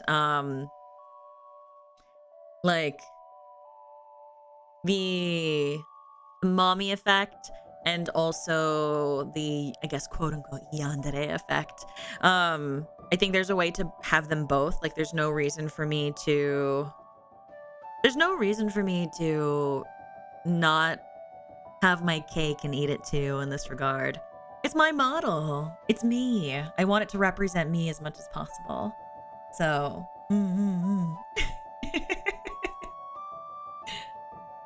So booba, always booba. Always booba. Do I have a mom in mind? I do have a mama in mind. Actually, my mama is doing my my design. And I'm very, very happy about it because I had gone through a couple different art mamas, and there was one that in particular that I wanted originally, and it's one that you if you've been here a while you might be familiar with, but I had ultimately decided that I wanted to find one that I felt had an art style that suited me a lot, and like I wanted something that exuded softness but also used colors that I felt would be vibrant enough to I guess like resemble my personality well, and also had an art style that I enjoyed, and also had the ability to give all the features that I wanted. So like I'm pretty open about this. Obviously, like I want nice booba. Because even for me, admittedly, the current booba on screen are kind of small for me, even for me. And I wanted I wanted like tummy, like you know how what's it called? You know that I don't know. Hold on, I don't know how to describe it. I don't know how to describe it. Hold on. Let me just get a picture.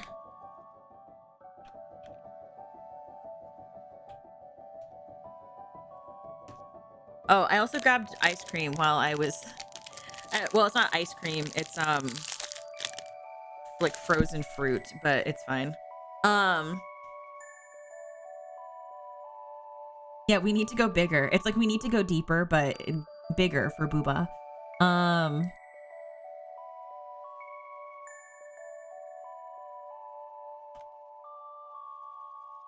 Hold on.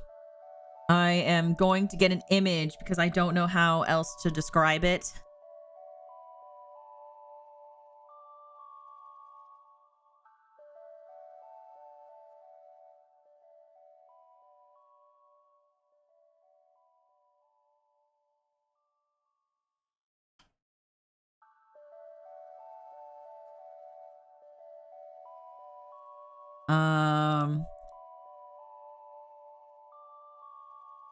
The breast expansion pack.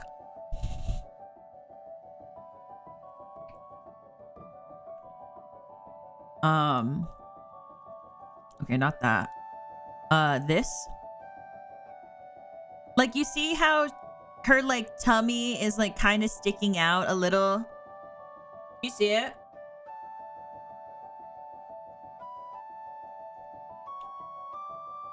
What does that sound? Probably me eating frozen fruit.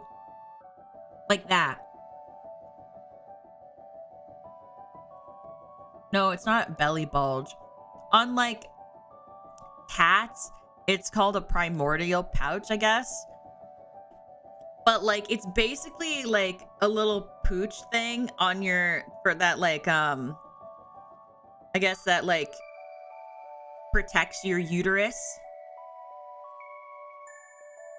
So it's just tummy.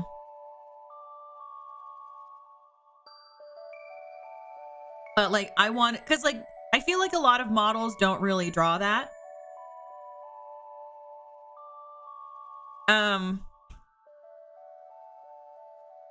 like that's what I wanted. I was like, hi, this is a necessity for me specifically. So I hope you understand.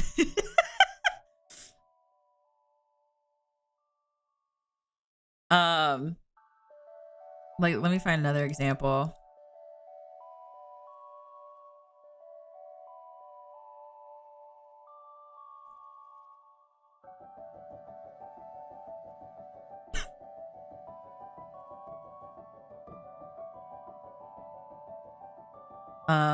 Here you go. Tummy. A womb tattoo. A womb tattoo. Me? How would I put a womb tattoo? Something. What?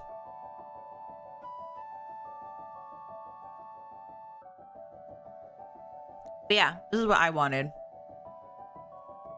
Tummy. And then I'm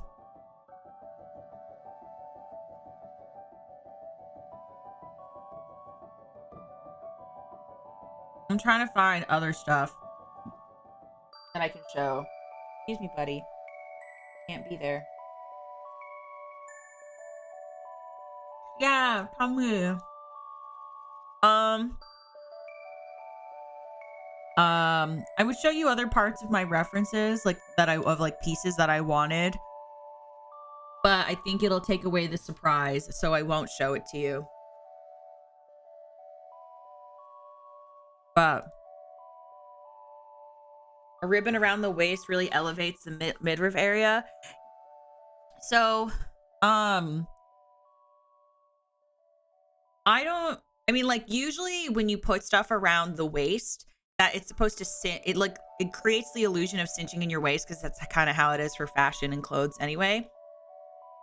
So if you wear something high-waisted or you wear like a bow or something that's around the waist, it brings the waist in, and then if you wear like a wide skirt, it makes your hips seem wider.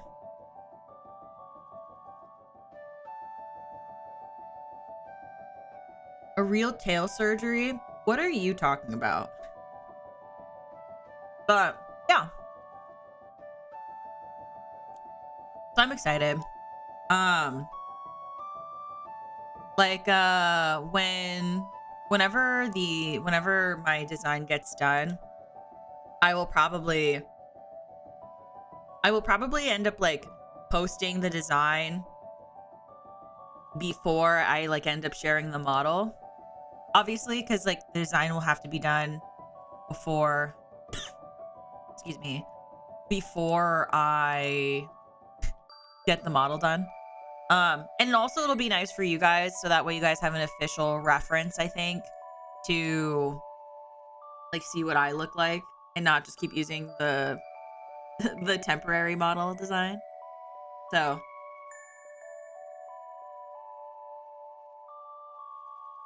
you okay? Yeah, why?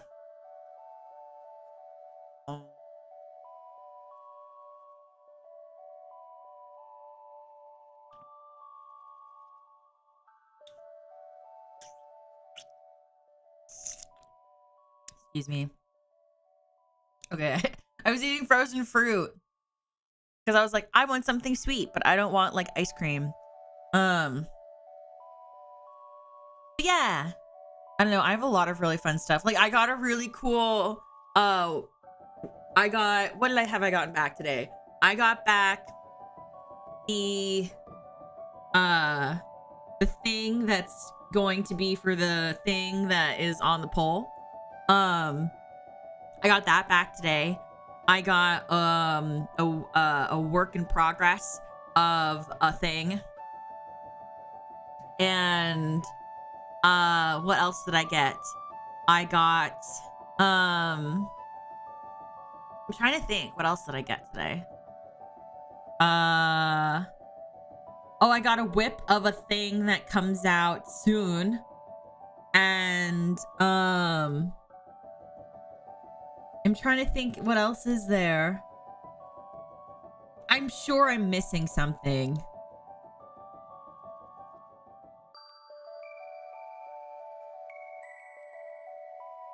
I'm sure I'm missing something. I'm not super sure. How are the fingers doing? My fingers are, you know, they're there. My hands still hurt, so I can't really do anything with them. But that's okay.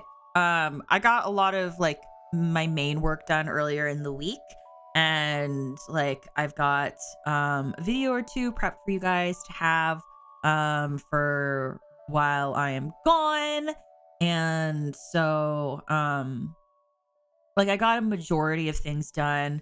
The only thing that I really need to focus on after at the end of it all is I just need to finish packing. I've like started packing, and for the most part I am done. Like I've packed all my clothes and stuff. I just need to pack like toiletries and like an extra pair of shoes or something. And I basically have like a tote bag, and then I have a tote bag, and then I have a suitcase, and the suitcase is gonna be empty. The suitcase is gonna be empty, so that way if I go shopping, I can fit everything into my suitcase. Because thanks to you guys, we were able to hit the dono goal for my trip, and so I'm hoping to like, I guess, like try to treat myself a little bit. like aside from like foods, I want to like actually like try to go shopping and like get stuff that I want and not just like be nervous about buying things because I don't know if I should or not. So I'm going to try. Mm-hmm. Making sure we're taken care of even while away or a mommy for a reason. I try. I don't want you guys to be. Actually honestly, I almost over planned because I was planning for things to go out for my while I was gone, and I realized I had planned too many things, so I was like, oh, I need to tone it down. Daily post updates. I probably won't do daily post updates just because I want to leave all of my stories for when I get back. Because what I'll probably do is since I stream, like I do morning streams on Fridays, I want to leave all of my stories and my updates for that. So that way I can show you pictures that go with the story and I can like that way we can all enjoy, I guess, like kind of like the recap together. So that's kind of what I want to do. Have you tried to put everything in a sack and carry it around in a stick method for travel? No. I usually just carry a tote bag and then like a small suitcase. Because I like to because I know me, especially for New York. I know me. I'm gonna want to go shopping. I'm going to see Darren Chris, so that means I'm going to want to buy a poster, and I'm going to want to do the stage door, and I'm going to want to like what's it called? I'm going to want to like get his autograph, and then I'm going to want to make sure that it doesn't get wrinkled and everything, and I am going to want to buy a bunch of random stuff that I don't need. I'm going to want to hit up the anime store. I'm going to want to go to the Nintendo store and the Lego store, and I'm going to want to do a lot of stuff, and so I just yeah. But it's gonna be, I'm excited, like, all in all. You have a poster roll case? No. Hi, Vicent. How are you, babe? It's called a bindle. Is that the sack on a stick? Is that what that is? Buy another suitcase? Well, that's why I'm bringing an empty suitcase. I'm thinking in advance. So, I'm bringing like my because I have a bag that I use for travel typically, and it's usually can hold up to about a week or so worth of clothing, and so I'm gonna bring that for all of my clothes, toiletries, etc. And then I'm gonna bring a suitcase that is specifically meant for shopping. I even told Bree, I was like, I'm bringing this many outfits, I'm bringing this, and this. And then I'm bringing an empty suitcase for when we go shopping. And then she was like, oh my God, you're smart. And I was like, yes. New York has an anime store? It does. It does. I've been there a couple times. There used to be an anime store near me, but they don't, then I moved into the middle of nowhere. Because I didn't want neighbors. And I didn't like and I wanted to be closer to my best friend, like my IRL best friend. And it sucks. Okay, I have to say this because when I first moved, my IRL best friend lived down the street, and it was great because I could just walk to her house. And then she got married, and now she's moved, but she didn't move like, it's not like she moved like kind of like 20 minutes away. She moved like I have to spend $600 to go see her. And we were like, okay, of course you would move near me when I'm like when right as like I'm leaving. And I'm like, no, that's fucked up. So now we suffer the consequences.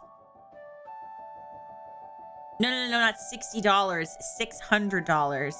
$600. I think it's $600. Last time I checked, it was pretty expensive. So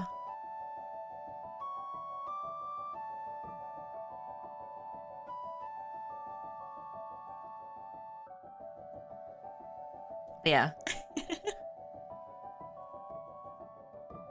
Also, if you guys haven't, please consider liking the stream. It helps me out a ton.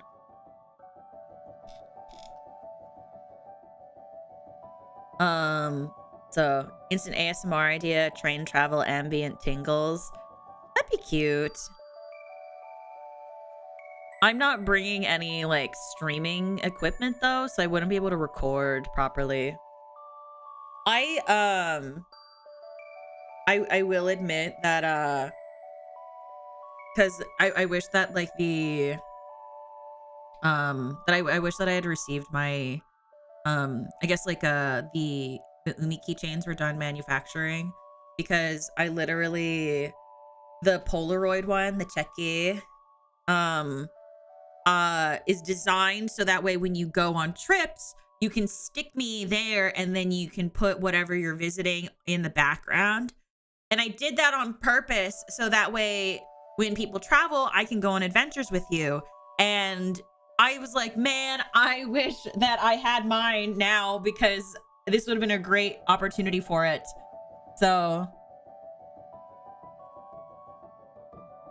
would you still be at convention appearing in Singapore? I wasn't just talking with you every year. I've never appeared in Singapore before. I think that'd be really fun though. I don't really know anybody in Singapore. And I've never done like a convention overseas. I've not done a convention at all, actually.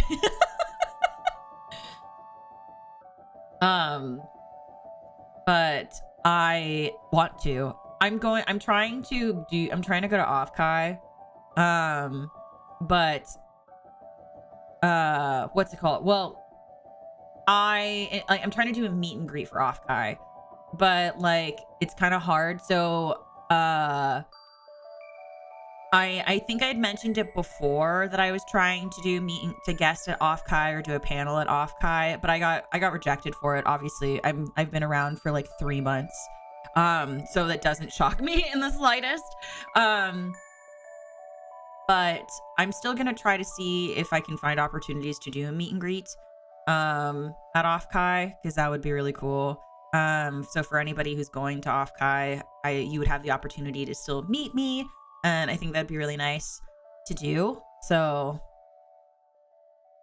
going to cons would be cool. Yeah, I would love to do cons.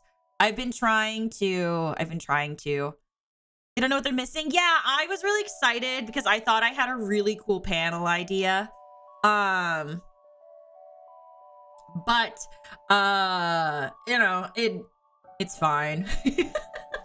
It's okay. It happens. I just have to try the idea at a different convention. So, oh, see you, Caesar. Have a good one, honey. Yeah, like, I don't think, like, cons are so much fun. Yeah, I'm just trying to get a meet and greet. Because like meet and greets, like, they're a little easy, like not easier, but like it's doable because I don't have to physically be there. You know. But yeah, it's just like it's hard, I guess, because I'm still a new channel, and so like I kind of just, I guess, with more streaming and more practice and not practice, but like more getting to know more people, and as more Kiyomuras join, I'm sure I'll eventually be able to make it to a convention. And so until that day happens, I'm gonna keep trying. I want to meet you guys, and I want to meet you guys very genuinely. I want to have fun, and I want you guys to have the opportunity to meet me and like talk to me and stuff. So it's just a waiting game, and the suspense is killing us. You think Extense is killing you? What about me?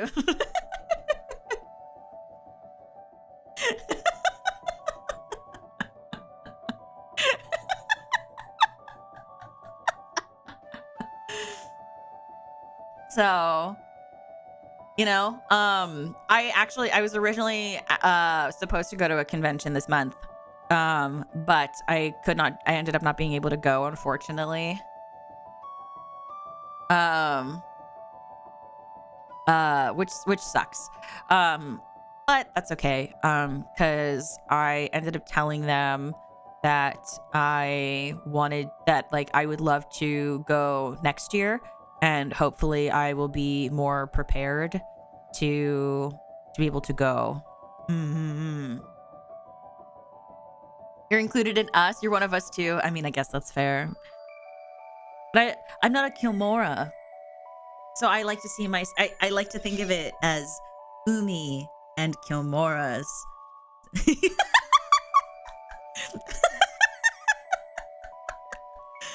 But you know, well, and I think also too, a lot of conventions are starting to open up towards VTubers as well. So I think that's really important. Cause like not as many there's not many conventions that are super accommodating to VTubers. I have applied for a lot of them, and a lot of them I often get this response: we would love to have you be a panelist here at our convention, and the ideas you have are really awesome, but I just don't think our internet and the technology we have available at our convention is going to be able to suit what you need. Sorry. I get a lot of that. And that's fine. But it does mean that, like, some conventions I do have to wait for conventions to, like, to have the technology to accommodate a VTuber. You love sharks? I am a shark. What do you mean, baby? Oh, hi, Yumi Spooky. How are you, babe? So, it comes with time. It'll come with time. Because, like, it does, I mean, like, yeah, it does sound like a pretty cover letter response, right? But at the same time, it is slightly realistic. There's not a lot of conventions or hotels that can run the intensity of what a VTuber is needed. Like, what is needed for a VTuber to properly show up, you know? So the way things are, that it'd be easier to host VTubers? No. Like, for example, I went to Offkai last year. I met up with some friends and it was really fun. And last year, Offkai is a convention for VTubers. The internet was still garbage. Like, the entire first day, the internet was not working. And they weren't able to get it. They really weren't able to get it fixed until maybe the second day or the end of the first day. It was something like that.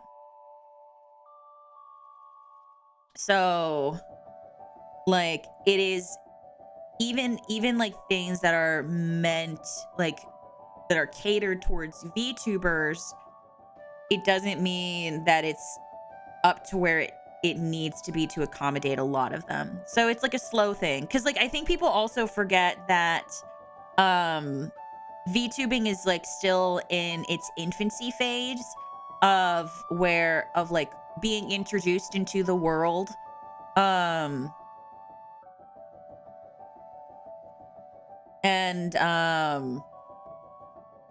like, it's what's it called? And so a lot of places just aren't up to speed yet. Like, for people who consume VTubers regularly, and are surrounded by VTubers, it probably seems like, yeah, like, things are up to standard, but it's not. Like, I even think about, like, 2 years ago, how we didn't even have Discord Fugi. You had to literally set it up in the most jank way ever to do collabs. You know, and even VTube Studio wasn't able to do what it is, and, like, rigging wasn't where it was at. Like, it was a much simpler time, and that was 2 years ago. So you know, people are still figuring out how to VTube and how to take it where it needs to go. But also, by that same token, VTubers are understanding, like, learning that the more complicated the VTuber, the bigger the file is, which makes it harder to run, which also affects how you are able to do projects or do events, etc. And so it's a learning experience for everybody who is participating in VTubing. Yeah, normies still don't know about them. Like, the amount of people that I have encountered that what's it called, that are like, you're my first VTuber, or they're like, so what is, they don't know what VTubing is, and so you have to like basically explain to them or talk to them about it.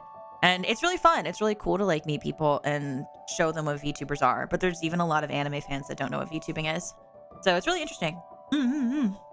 I was able to meet VTubers at Dokumi the past 2 years, and it's either a laggy iPad say hello or the private room with an Ethernet connection. Because it's an awkward setup because the VTuber has to be able to hear you through the microphone, and sometimes people don't speak loud enough. Sometimes the internet doesn't work. Sometimes the technology, sometimes the mic is just like, hello,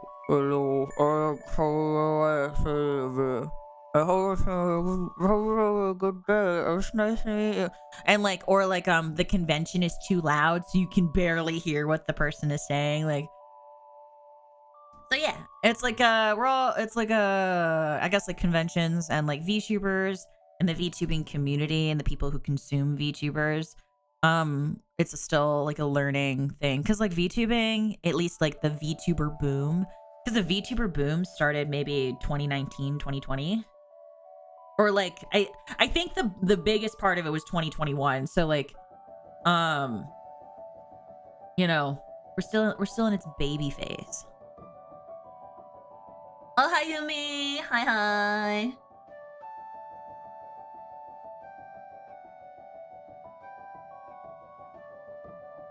As sharks babies fight until one of them wins and the baby has been born. That's cool.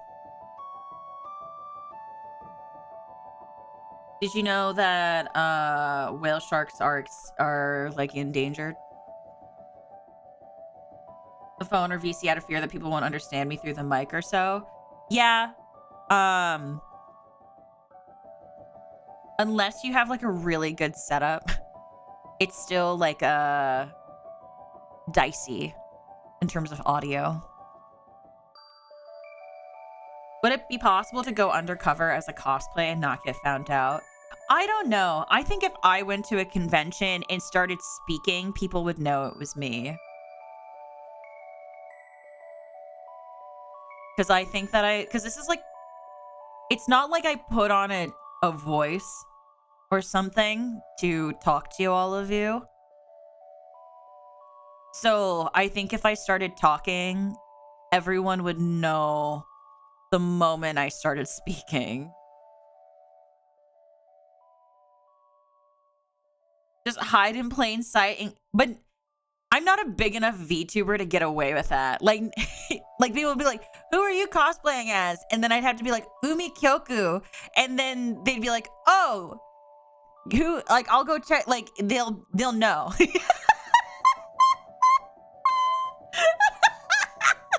You know what I mean? As soon as you laughed, I know. Oh my, that's what I mean. I think there's no way around it. Unless I rolled up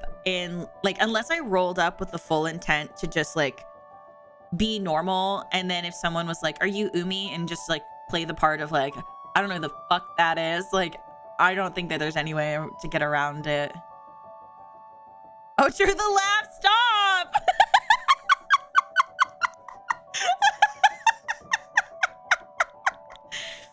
I don't feel like that'd be possible since people could sound different through different devices. I can almost guarantee you that I sound exactly the same through this microphone and in real life. I've spent enough time with some VTubers IRL, and they can probably vouch for me.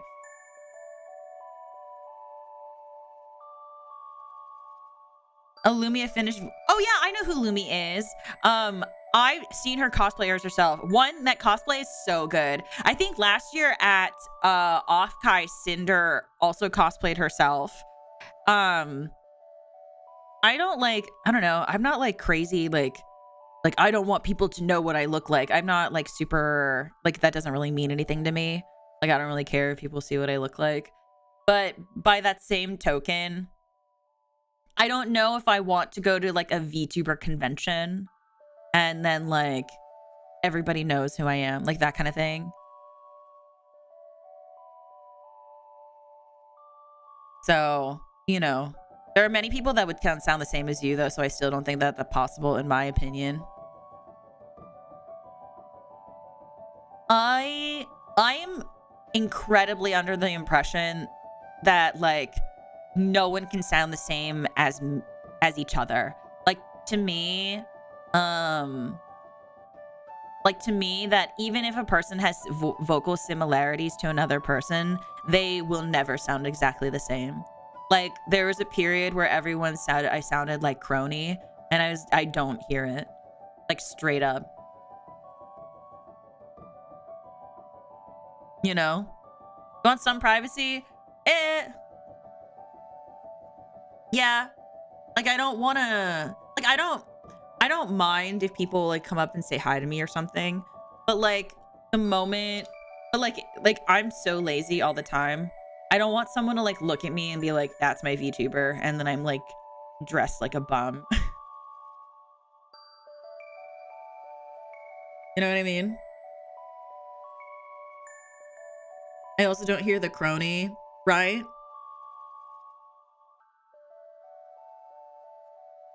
I know cosplay himself is oh yeah, Katie. Yeah. She so like I don't know. For me, when I build a model, the body proportions are based on myself, and usually the hair type is based on myself as well. Like I want big fluffy hair. That's what I have. I want big titties. I want wide hips. I want tummy, and I want thick thighs. That's what I have. That is what I am. And so like that is usually what I will put into the body shapes of my models and character designs. So, you know,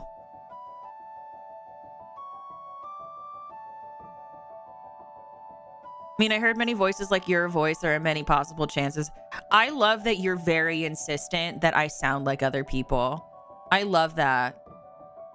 I love that you're insisting that you're correct.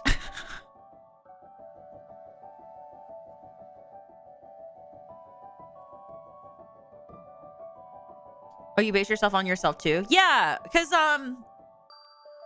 I like what's it called? I don't know. I feel weird like if like the VTuber like let's say like my character is like was flat, right? I can't complain about my back hurting because my boobs are too big. You know what I mean? Um, if like I can't tell some stories about how I can't fit into certain spaces because like my butt got in the way. Like I can't tell those stories, and because I feel like stories and my experiences make up a huge part of who I am, and being able to tell those stories is really important to me. I want to be able to I want it to be sincere and authentic, I guess. So I'm always correct. I won many things. I feel like I'm being arrogant. You are.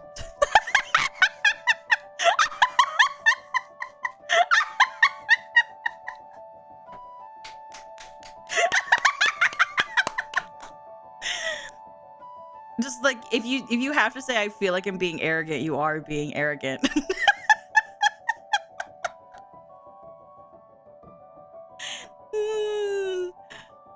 Oh god. Like I don't know what you're like, what did you win?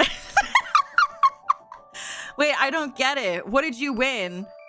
There was no winning. I find that very fascinating. And then the Umi rack reinforces. Yeah, that's true. I'm not gonna lie. I keep forgetting what URR stands for. Stands for, and so I just keep reading it as leader, and because like I just remember that joke very distinctly that I keep forgetting it's Umi rack reinforcers because leader is just really funny. And so like that's like the first thing that comes to mind. So I need to remember that. Rack reinforcers. Umi rack reinforcers.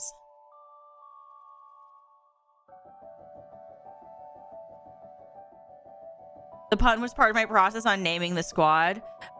No, I remember you commented on that. No, Zane, they like put that like a thought in like a comment on one of my VODs, and I thought it was so funny. I was like, that is so freaking clever. I won as being one of the smartest students in my school. I love that for you. Does that assist you with anything else? Like in terms of like ego or like confidence? Or like does it make you feel good? Genuinely asking. I like that you said fur because that matches my southern twang. That's because I used to have a southern accent. That is why. I used to have a southern accent, so like sometimes it'll come out. Like think like southern, like a Filipino southern, like valley girl bitch. That's me. You know? So, you know, if someone knows a lot of people that sound like you, I'm jealous of them. You're very sweet, Verilos.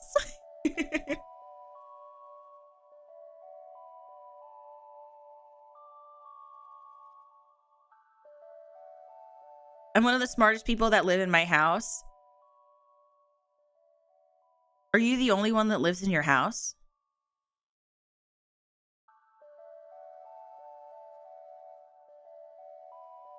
Or like, are you the only one? Do you live alone? This is a genuine question. I know that I have to always say, like, in case you're new to my channel, if I don't say like something is like when I say that is a genuine question or I add genuinely or anything that to my phrases, I genuinely mean that because I think that I speak very monotonely, and so people don't know that I'm being genuine or sincere unless I state it. So if you hear it a lot, know that I really am being genuine. So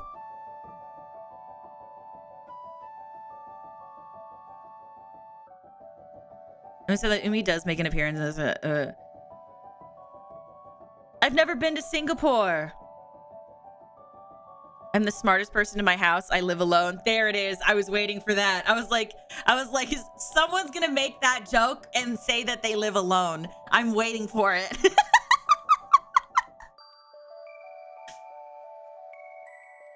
My fellow started a southern accent when she moved to Georgia. Yeah, so I used to talk like this.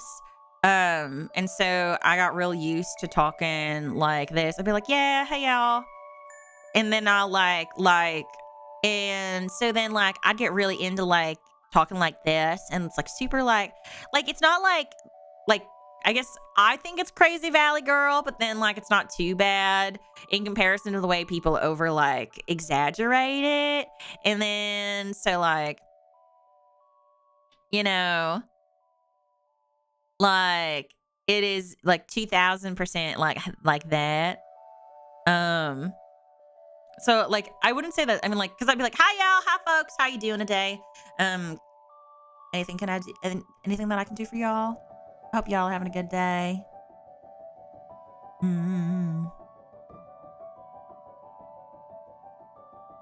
So, but our Southern Umi accent is interesting.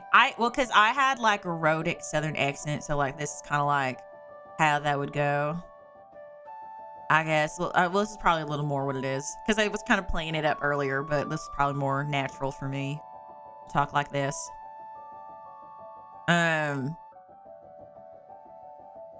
Yeah. Like, hi y'all, how you doing today? Anything? Because I was doing my like customer service voice, I guess. I was doing a drinking game for each like, I would be dead by now. I'm sorry, I can't help it. Like, see, I can't help it. One of my acting teachers was like, you need to stop saying like, because you're using it as a crutch to speak succinct thoughts.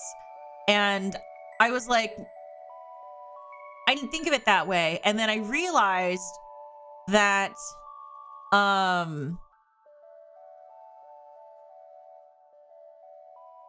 then I think I just talked just fine. Like saying like isn't making me less understood. It is just used as a version of a version of like an or like and at the same time I don't give a shit.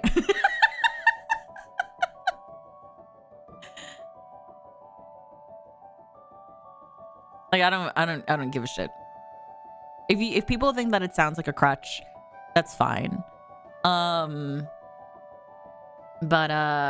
for the most part, I don't know. I wouldn't say that I'm well spoken, but I do try to speak clearly, and I try my best to be sincere in the words that I say. So does sound like my bestie. See, that's because this is what I used to talk like. I used to talk like this. So I just would be like, oh, hell yeah. Like, all right, y'all, are we ready? Ready to get going?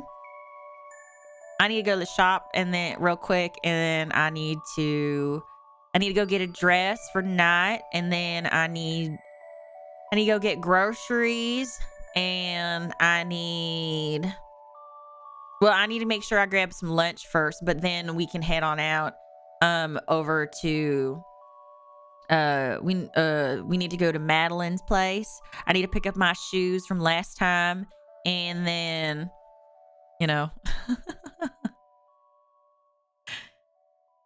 always and forever, Harper. It sounds like home. Yeah, it happens sometimes. I think when I get really excited, either Valley Girl comes out or Southern comes out. So no, I don't use a pick. I wasn't ever using no pickup. I was using a bike. I would always bike everywhere. I'd bike to the grocer. I'd bike to a friend's. I'd bike for miles. Like I'd go down to a river, like cause there used to be like a river that was like probably like a 20-minute walk, but then like if you biked, it was a lot shorter, and it was so pretty. And what you said, grocers? This because that's what it is.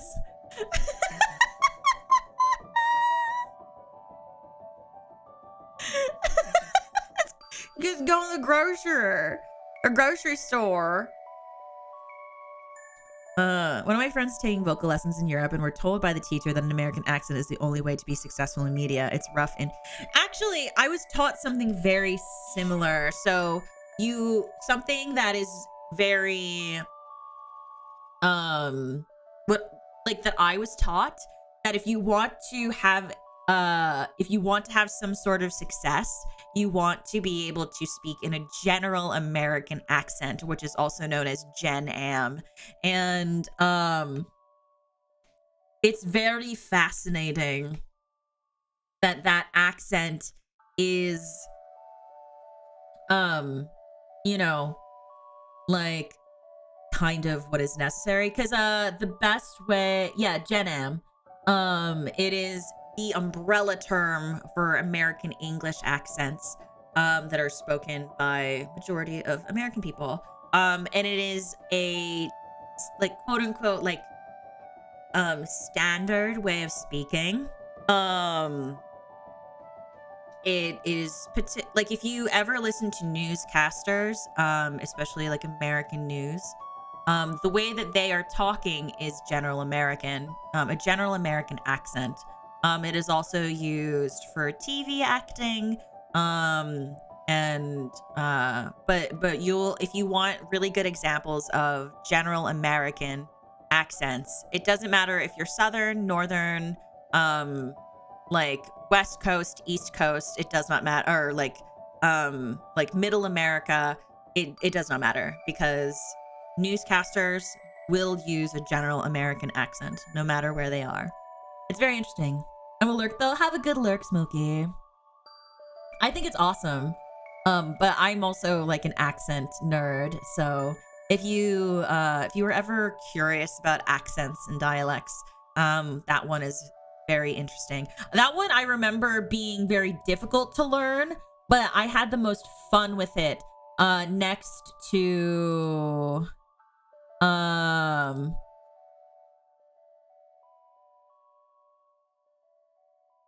I'm trying to remember.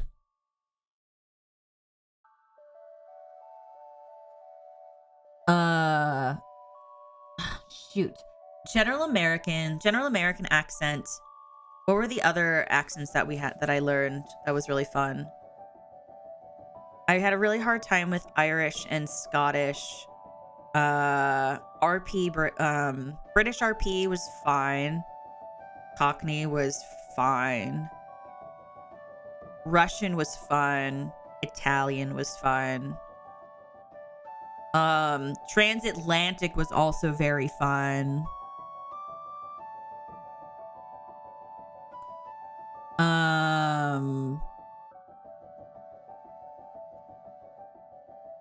I'm trying to think. Southern was fun. Learning about the different types of Southern accents is also very fun.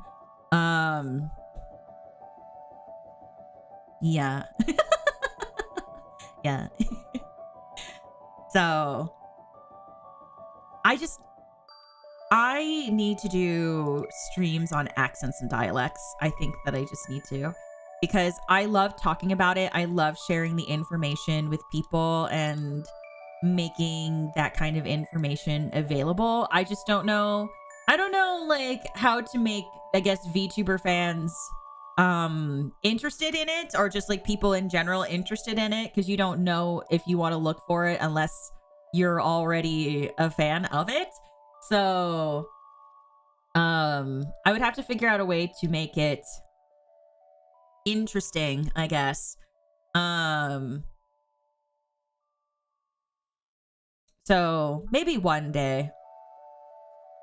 Maybe one day I'll look into it more, or like think about it more, because I have one idea that I think would be really fun.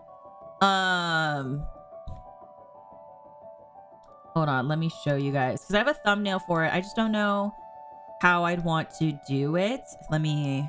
So I haven't put it on the schedule. I probably have this in my docket, I guess, or like my like a personal file folder set aside for it and everything. So hold on, let me find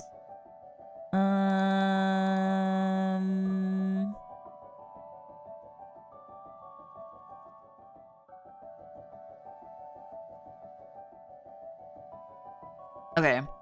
So the idea is called, I am calling it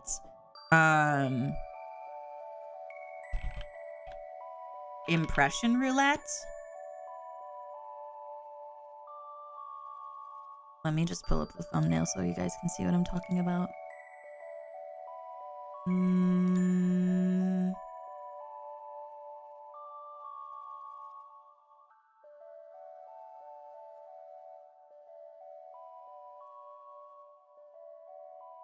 Oh, bye, honey. Have a good one.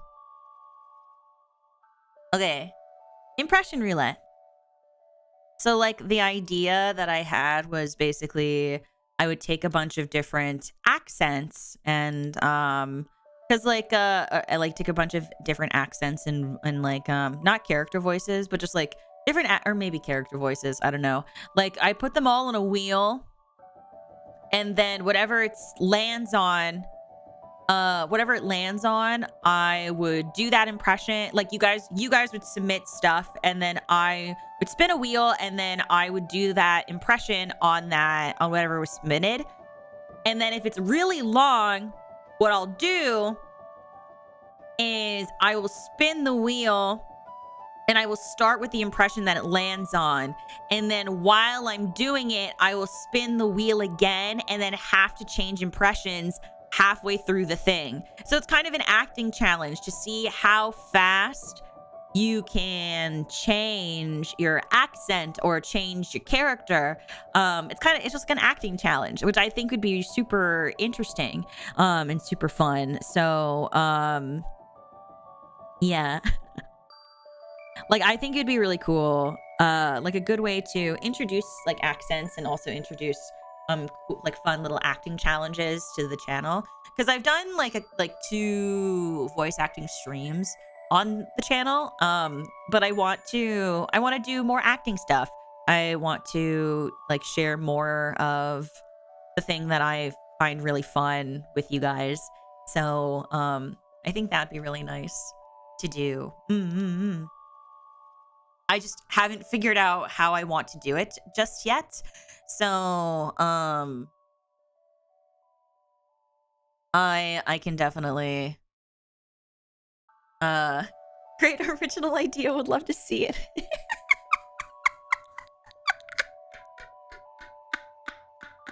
Yeah, totally.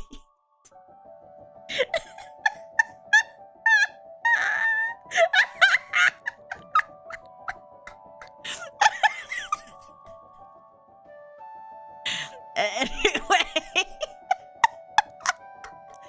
that's my idea.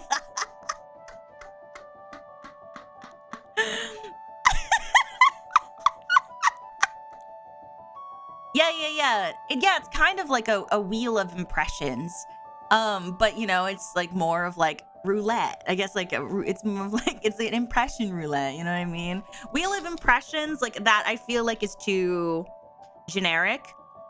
Like roulette sounds like it has like a risk involved. So impression roulette, you know what I mean? Has like some kind of risk. And there's more of a challenge to it. Whereas wheel of impressions, that just kind of sounds like, you know, you're spinning a wheel, you do the impressions. It has a lot more like safe space and cushion that goes with it, you know what I mean? It's the French not the French touch. Oh my god. You know what song I've been singing today? Speaking of French, I've been singing Do You Hear the People Sing from Les Mis today. I've just been because I feel like it's very fitting lately. Gotta make it a little dangerous. Yeah, gotta have like a sense of risk, you know. Because you want to do well, you know. You want to do well, and like if it doesn't go well, then you fucked up the challenge. Easy. So that's why roulette easy. Would you add Batsus? I don't know.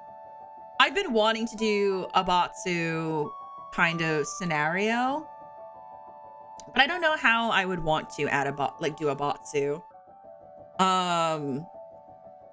Because a while ago, a friend of mine, her name is Inami Yoki, she did this thing called Truth or Batsu, and I thought it was a really cool idea.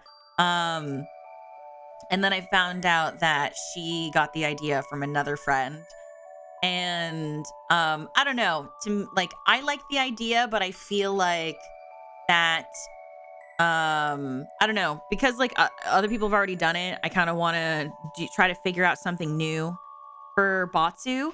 So I would love to do Batsu wheel, but I don't know how I want to do Batsu wheel. So you know, I want to think of something new and exciting. Because if two other VTubers have already done it, then I'm like, I don't want to do it anymore.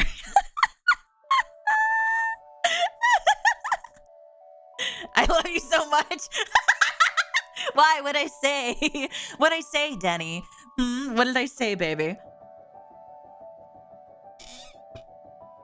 Have you tried to sing, since I feel like your voice might be really good? I've never tried to sing, actually. I've never tried to sing before, you know? I've never really given it a go. I feel like my confidence just isn't there yet. A custom Batsu card deck would be absolutely amazing. I feel like that could be really interesting. I just don't know how I would translate that to stream, I guess.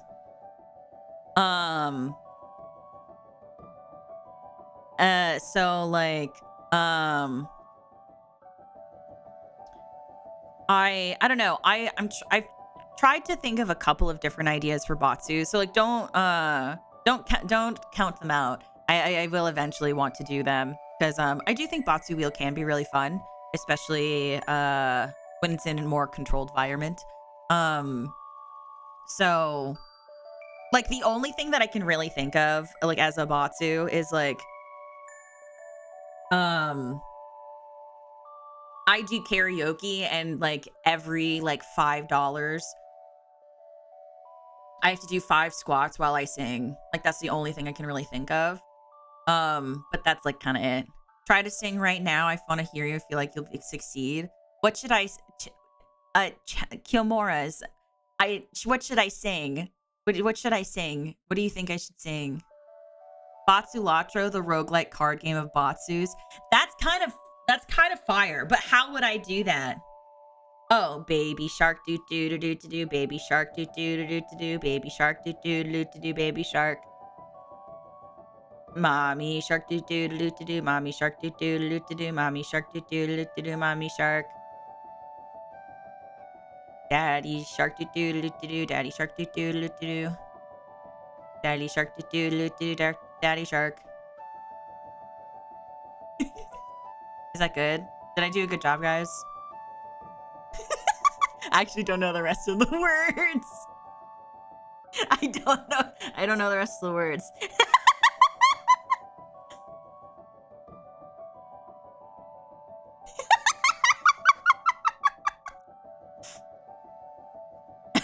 Hell yes. I have goosebumps.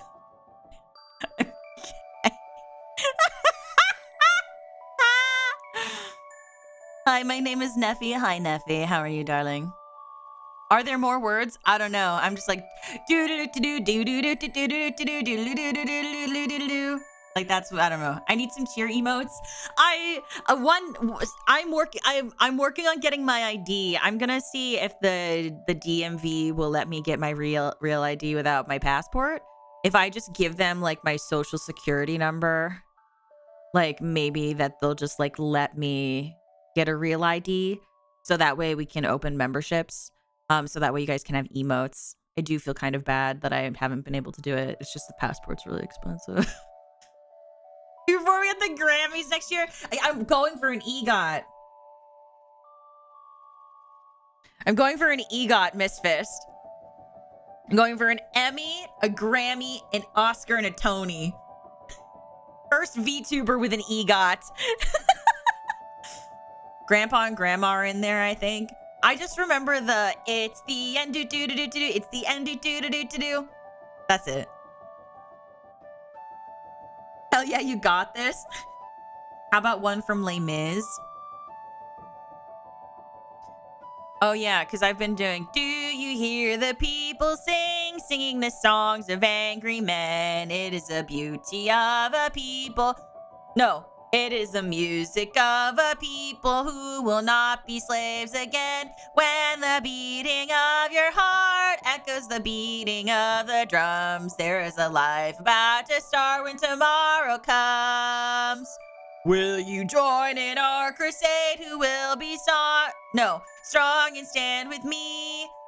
Beyond the barricade, is there a world you want to see? And then you randomly start to hear Eddie Redmayne just, then join in the fight that will give you the right to be free. Like, it's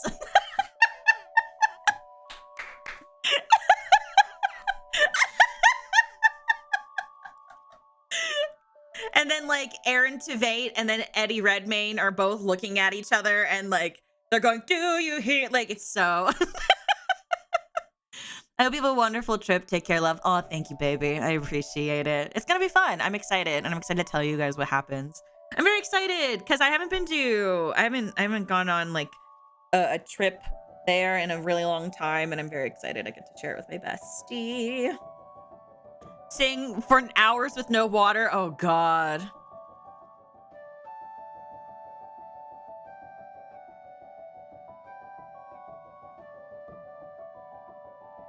You could actually be good when you need to work for it, since having a great voice for singing needs work, but right now you seem to be good. You could try to become a singer VTuber. Can I ask you a very genuine question? Is this satirical or are you being serious? This is a very genuine thing. And that's totally fine if you're being very serious. I just I can't tell if it's a bit anymore. I don't know if you know. And I don't want to keep playing along with the bit if you were being serious. Because I thought it was I thought it was a bit.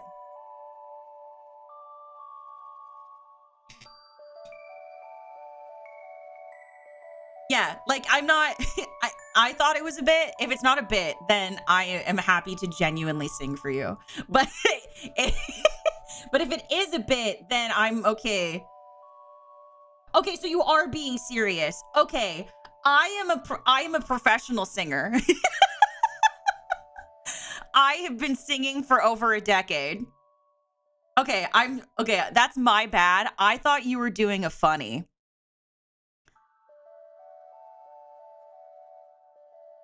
I'm so sorry. I thought you were being funny. I'm so sorry. That's my bad. I'm so sorry. No, I've been singing for like over a decade. Like that's like my thing. Hi, I'm Umi Kyoku. I am a yandere whale shark ASMR artist, voice actress, and singer, here to help you find your peace within the current of the ocean.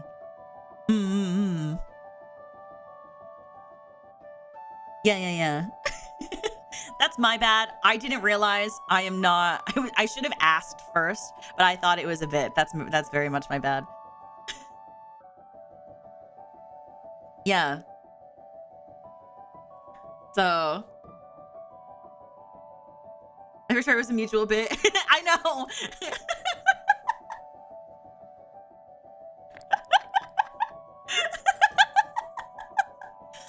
We're all just a little goofy around here. Just a little goofy. We're just a little silly. Just a silly little fish. Silly little fish.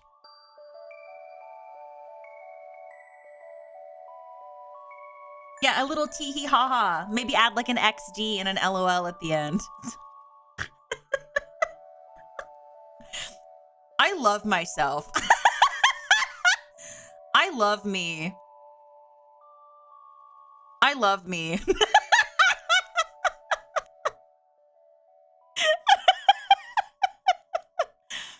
Oh, God.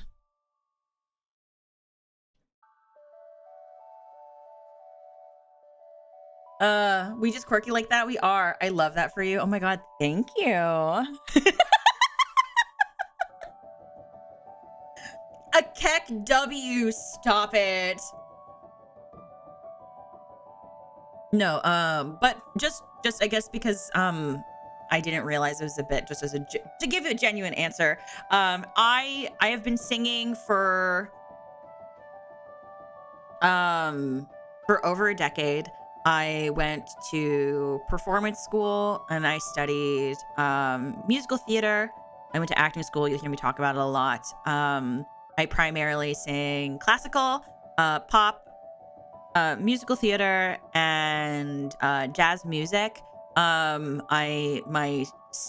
voice part is well, you'll learn eventually, but yeah. So I do have a resume of singing under my belt, and so in case that there is anybody who very genuinely did not know that I sang, I do sing. My whole thing is like I guess like my whole brand is my voice, whether it be singing, acting, doing ASMR role plays, which is also still acting, but that's what we're here for. Storytelling and a good time and good company. So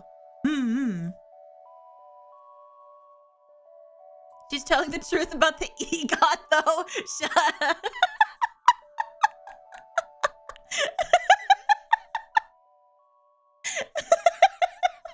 Could you imagine? Honestly, I've never really won an award for anything before. The last time I won an award for like performance, I was in high school, and then I was thrown into acting school, which basically just like, I think all art schools are this way, where they just kind of tell you that you're shit the whole time, and then they're like, it makes you stronger, so that way when you take constant rejection all the time, you don't feel as bad. And I'm like, I don't think that's healthy, but whatever.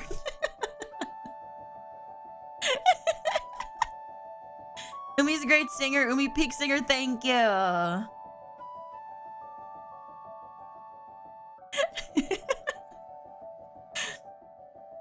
Yeah, I do karaoke's pretty often. Honestly, yesterday, instead of doing a Twitter space, I almost did a karaoke, but then I realized that like to do a karaoke, I would still have to use my hands to type. And I didn't want to do that because I need to rest my hands. So I ended up not doing that at all. That's okay. It's probably a good thing that I didn't do karaoke. So his laugh is legit. I am still so impressed when people say they enjoy my laugh. I think like I don't know if I'll ever be used to people enjoying my laugh that much or finding my laugh infectious or anything. Cause like yeah.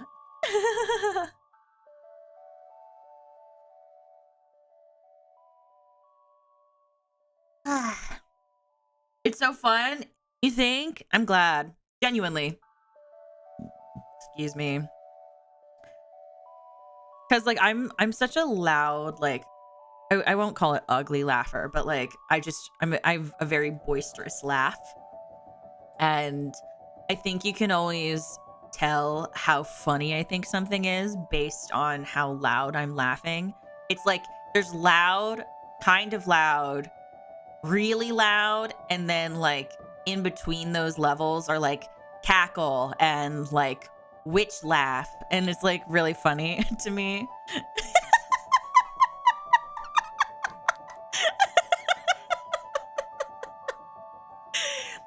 Like, do you know, like, I mean, for those of you who've heard me laugh like a lot, like, do you understand what I mean? Like the different level, like there's like different levels of laughter for me, I guess, but like they're all loud, like levels of like boisterous laughing. Like sometimes it's like a full like guffaw, you know?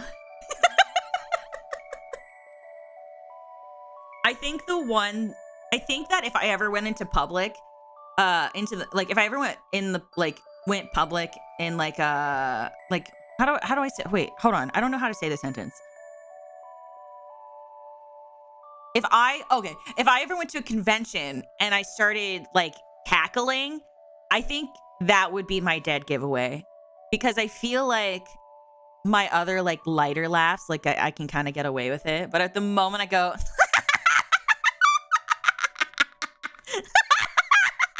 like the moment you hear that, like that is going to be the biggest like dead giveaway ever. Like the full like like cackling. like there's no way around it at all whatsoever.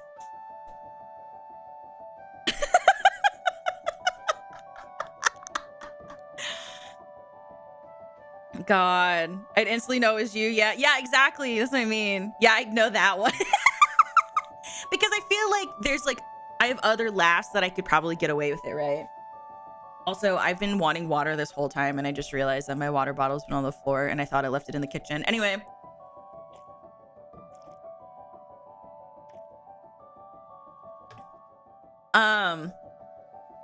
Someone pointing out and saying, I love the, I love the idea if I go to a convention like incognito and I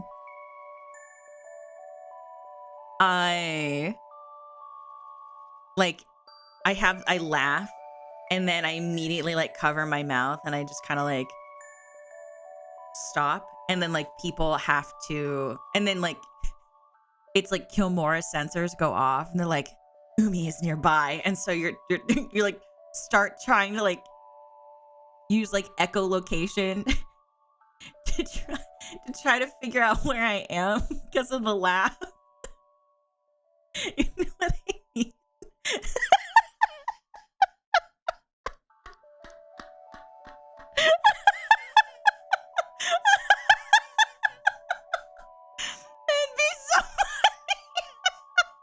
It's like my spidey senses, but it's actually like just my Kilmora senses are tingling.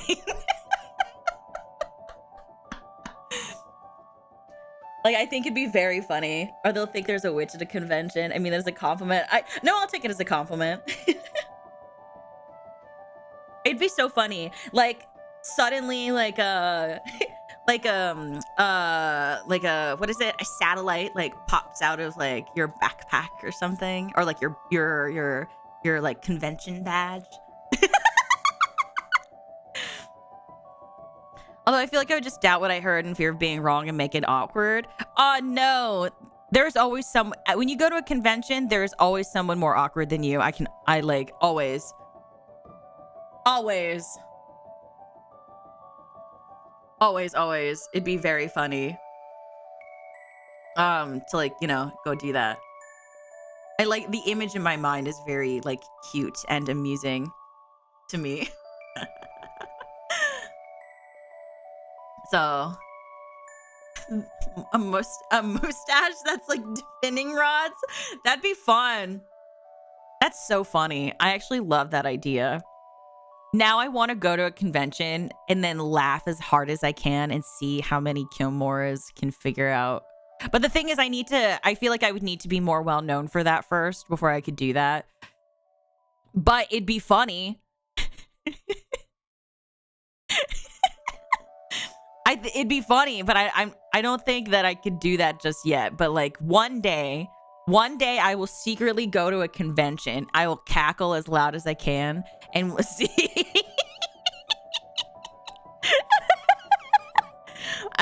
Umi at the top of my lungs. Would you? like in the same vein as like Stella from like A Streetcar Named Desire. If someone did ask if you were Umi, would you ever confirm it?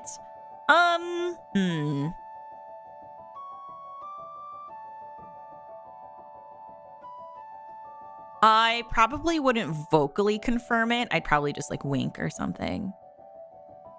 Or like kind of like give an allude, like I would allude to it, I guess.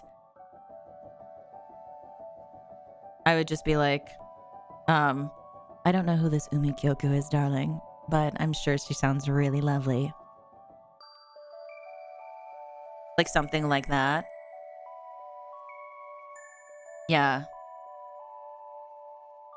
Like if someone was like, are you Umi? And I'd be like, oh, I don't know who Umi is, but I will admit that That name reminds me of a very good slogan that I've heard, which is always and forever means always and forever, darling. Like that kind of thing.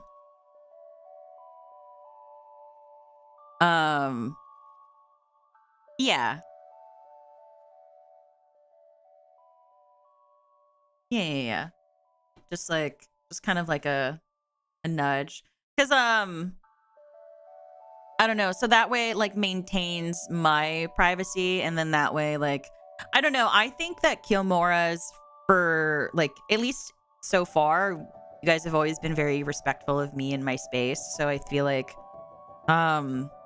push comes to shove, like, if that ever came to happen, like, even if I said no, like, if in me not fully ever saying it's me, you guys would respect my space, you know?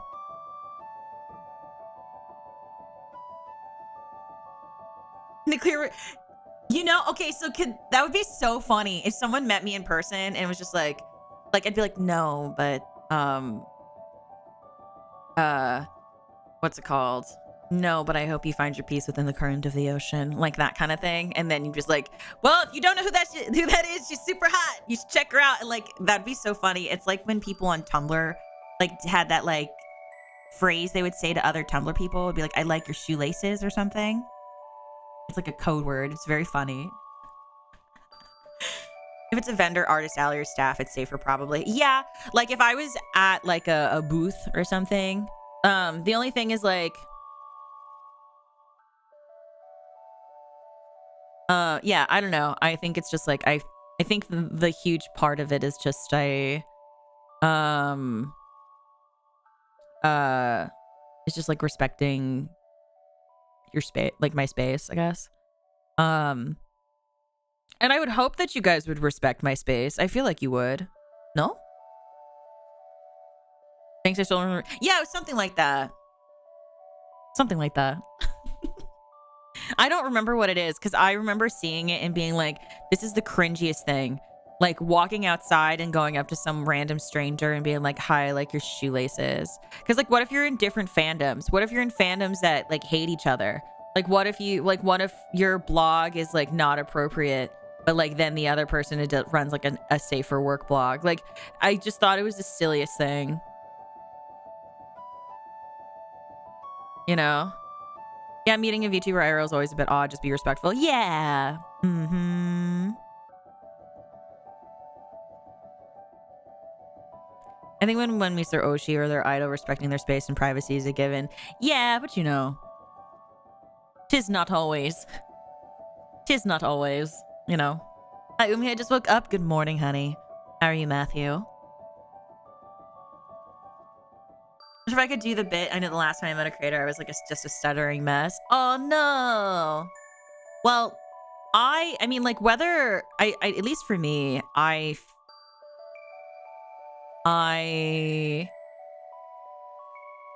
try to be very patient with people who like start stuttering or get really nervous.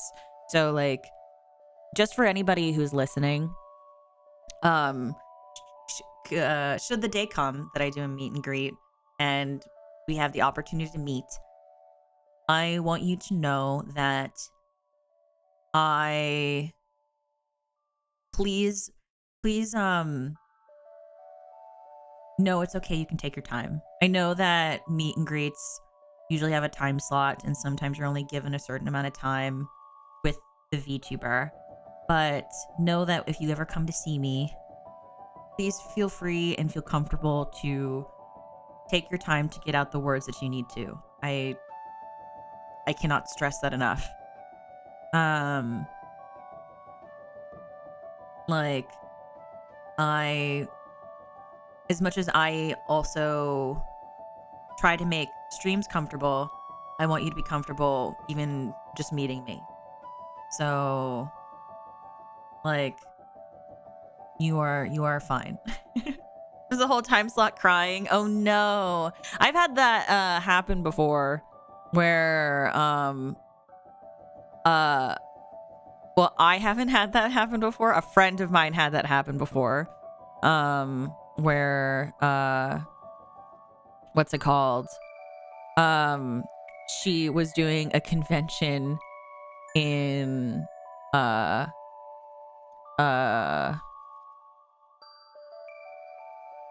San Diego? Can't remember. No, it was something. And she met this guy basically, and he was so nervous he started to cry. And so she was just happy that he was there, and so you just like let him cry. And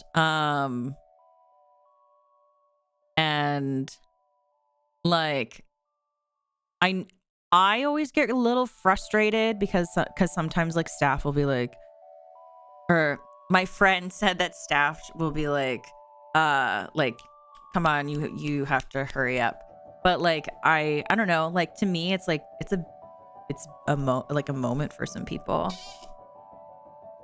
Like it's important to them to meet someone, and like especially if they care. And you know, like for example, I like the first time I met Darren Chris, I fell to my knees, and my hands were shaking so much my sister had to take my phone. And so like I don't know, having been in that position, I think it's important to like let your community members feel what they need to feel, like just for a second. And like if they are sputtering through it but they have something they really want to say, I think it's okay to just let them say what they want to say, you know? And of course, like you can't stay there for 45 minutes crying, but like I think it's okay to give a little leeway. You know what I mean? I don't know. I just, for me, like I understand how special that is. You know, and like, especially because like, if you're like me, when you meet like your favorite actors or your like anything like that, like you prep what you want to say because you don't know when you're ever going to meet them again, to tell them like what you want to say. And like you're sitting there, you're preparing for it, you're sitting there and like you're repeating it to yourself as much as possible. You're trying to figure out what is perceived as normal and not too overexcited, so that way your favorites like comfortable and also having a good time. And like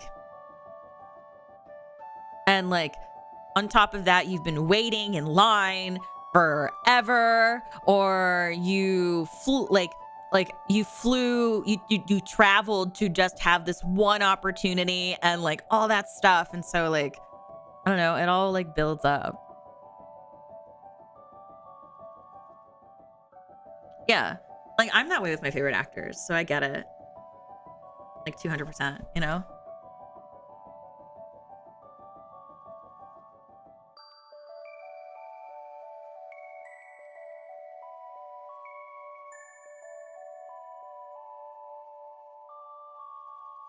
Wherever it is, thank you. Actually, what time is it? Oh gosh, I've been chit-chatting for like an hour. Or not an hour, for like 3 hours. I didn't even notice. Holy shit. It's been 3 hours? I thought it only been like 2. Oopsie.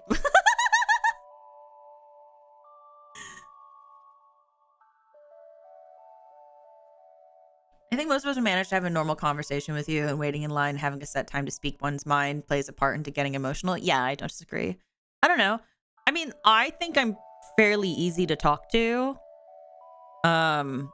So I don't know.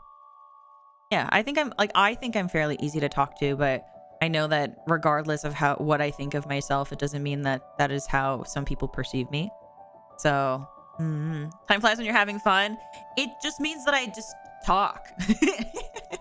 Oh, I should end this poll. I forgot about the poll actually. Okay, so a print. We'll do a print. For people who wanted wall scrolls, I'll try to figure out a wall scroll for you guys one day. That being said, schedule will go out. Schedule will go out next week. Or not next week. Schedule will go out for schedule for next week will go out sometime soon. I am trying to I'm currently trying to get something done so I can put out the schedule, because in order for me to post the schedule, there is something that is occurring that is completely riding on this schedule, on it being like, on this thing being done.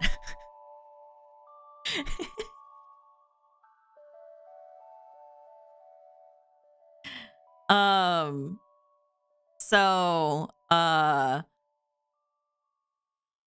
yeah, I need to confirm that this thing gets done in order for me to post the schedule. But I can probably confirm with you guys that the day after, so Friday will be a Zatsu. Friday morning Zatsu. Just do a trip recap. And what's it called? And then on Saturday we will do Saturday. Hold on a second. Hold on. I need to make sure that I didn't get mixed up. Okay. Yes. So,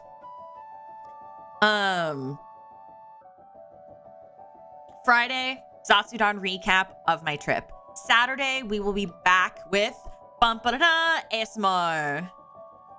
Oh, hi, Mike. We're gonna be doing ASMR, so that'll be really exciting. Because I haven't done ASMR in probably about a month or two. And well, hold on. I mean, I guess if we want to get really technical, like a couple of months on this channel. If we want to really get technical. And so I finally got all of the cables that I need for ASMR, so I can, and the audio is properly set up. So we are going to be doing ASMR, and we're going to start this beautiful ASMR comeback with positive affirmations and kisses. I feel like that's a good one to start on. Yeah? Like, I feel like that's a good one to start with. You know? Just like, I guess, I don't know. Before we start to dive into the depths of yandere, the yandere ASMRs that I desperately want to do. I mean, that being said, I'd have to get a little more creative. But we'll start with tingles for a little while, and then we will get into ASMR role plays. And so, like, maybe for like for the next like month or two, we'll just do tingles for a little while, maybe. Or like just like our Zatsus from now on will probably be ASMR. Yeah.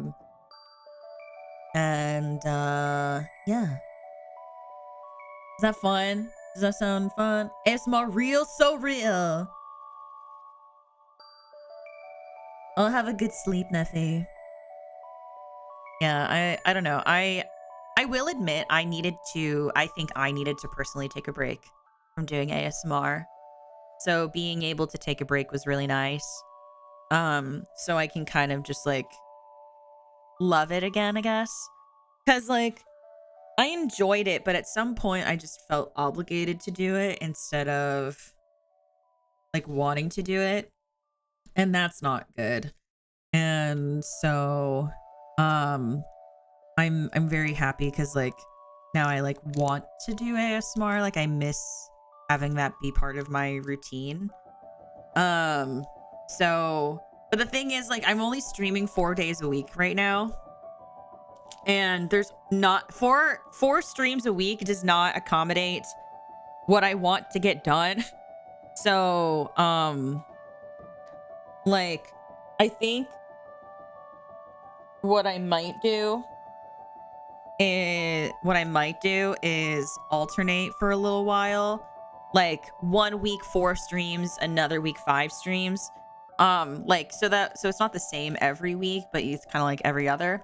Not sure if I like that idea entirely, but because mainly I used to do 5 streams a week, but I was starting to get so exhausted that the idea of doing 5 a week melted my brain, and I was getting no alone time.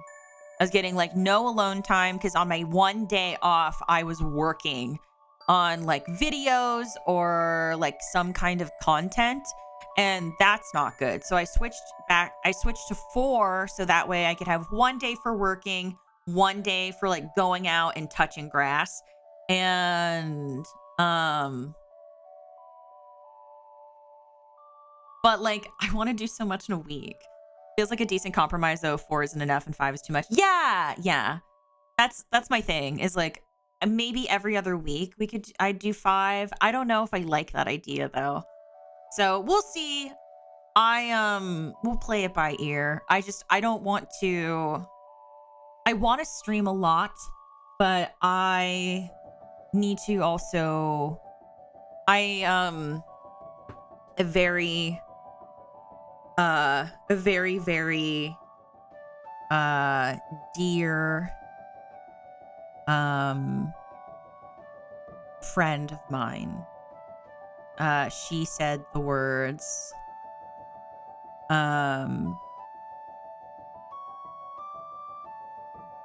that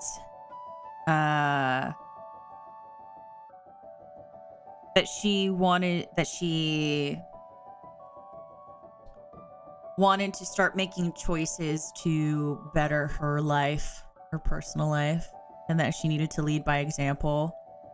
And I think if I completely ignored those words, I wouldn't be doing what she initially set out to do either. So I have to think about it. But yeah, I'm just being transparent with you guys, I guess, because I don't know. So you guys know where I'm at, so that way you know what to expect out of me, or if you guys start to see changes in the schedule, or if you start to see me play around with different stream ideas, stream times, and like stream patterns. Cause like I'm trying to build a level of consistency. That way you guys know what to expect too, right? So for me right now, Tuesdays, Wednesdays, Fridays, Saturdays. That's what the stream days are. I like this. I like it. I'm having a hard time adjusting to it, but I like it. It suits like my life really well. And it allows me free time. It allows me a weekend. It allows me time to work and all that. And also, if I stream the same days at the same times, roughly the same times every single week, you guys know what is considered Umi time, right? And then I also want to do that with streams too. Like on certain days, you know that I'll stream ASMR that day, or like I'll stream a video game that day. Oh, that day I might stream a Zatsu. I might do voice acting. I might do karaoke, like, because it's all voice related, right? So like I want to make it as easy for you guys to know what to expect. That way, if I haven't put out the schedule yet, you at least can be confident that if I haven't said the words, there are no streams this week, you know that on a Wednesday morning, you will get ASMR. On a Friday morning, you will get ASMR. On a Saturday, you'll get karaoke, a Zatsu, or a voice acting stream. On Tuesday, you'll get a game. Like, that way, you guys will always know.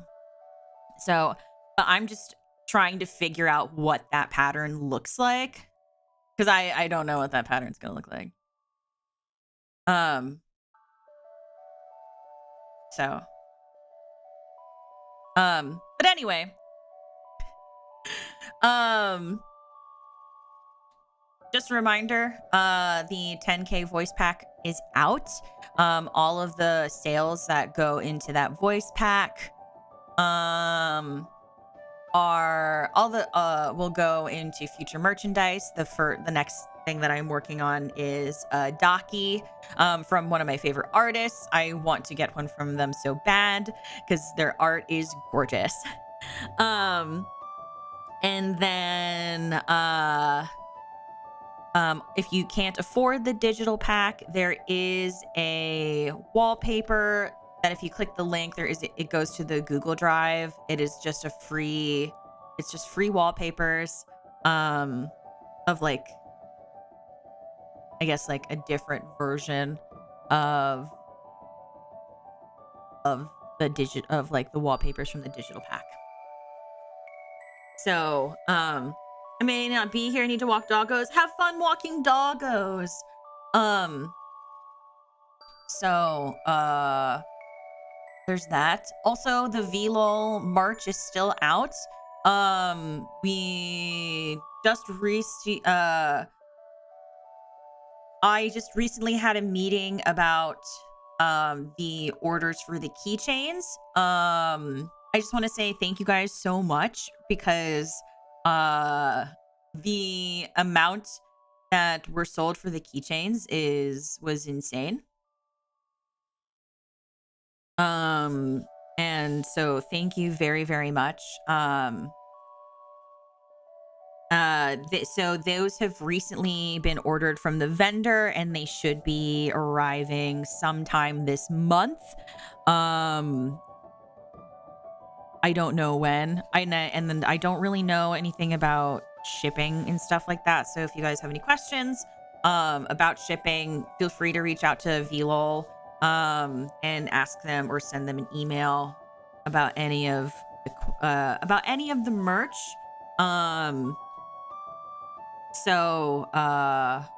Yeah. But yeah, thank you guys so much. Because once they get the merch, that's good. Already have some things for that. Yeah. I'm just letting everybody else know too, just in case they do run into anything and they're not in the Discord. They know. I'm trying to think, but yeah, just like I have officially been full-time as Miss Umi Kyoku for a month and some change, and I just want to say thank you again for joining me in this part of the ocean. It means more to me than I can ever possibly explain to you guys. So thanks a lot. Okay, so I will be back on a Friday. I hope you guys have a good week. Miss me a lot. I will miss you. If you don't miss me, I will be really sad, and we will have a really, really sad and depressed Umi. But if I don't see you when I get back, I will see you in the Discord server. If I don't see you in the Discord server, I will see you on Twitter. And if I don't see you on Twitter, I will see you when I see you. Abyss Gang, if you watched the VOD, thank you so much for hanging. Thank you so much for letting me be part of your day, whether you've been in the background or whether you just you were actively watching me just talk about everything and nothing. Whatever it may be, thank you for watching and thank you for letting me be part of your day. Chat, make sure you say hi to Abyss Gang. And yeah, so at the end of the stream I say Otsu Umi and you say Otsu Uwumi. So when I say Otsu Umi, you say Otsu Uwumi and you add as many uwus as you want. So Otsu Umi. Otsu Umi. Bye, darlings. Bye, babes. I love you. I love you lots. Always and forever, okay? Mwah, mwah. And thank you for almost halfway to Model Fund. It truly means so much to me. I can't explain to you how excited I am. So Otsu! Bye, darlings. Bye, babes. The saying Otsu like that had so much energy. I just was like, that's not the vibe. I'm just say Otsu Umi. Bye. I'll miss you. You better fucking miss me. Okay? Better fucking miss me. Did you hear that? You hear what I said? You heard it? Did you hear what I said? You better miss me. You better miss me. You're gonna miss me, right? You're gonna miss me? You're gonna miss me? You better miss me. You're gonna miss me. You will miss me. You will. You will miss me. Yeah? Yes? Yes?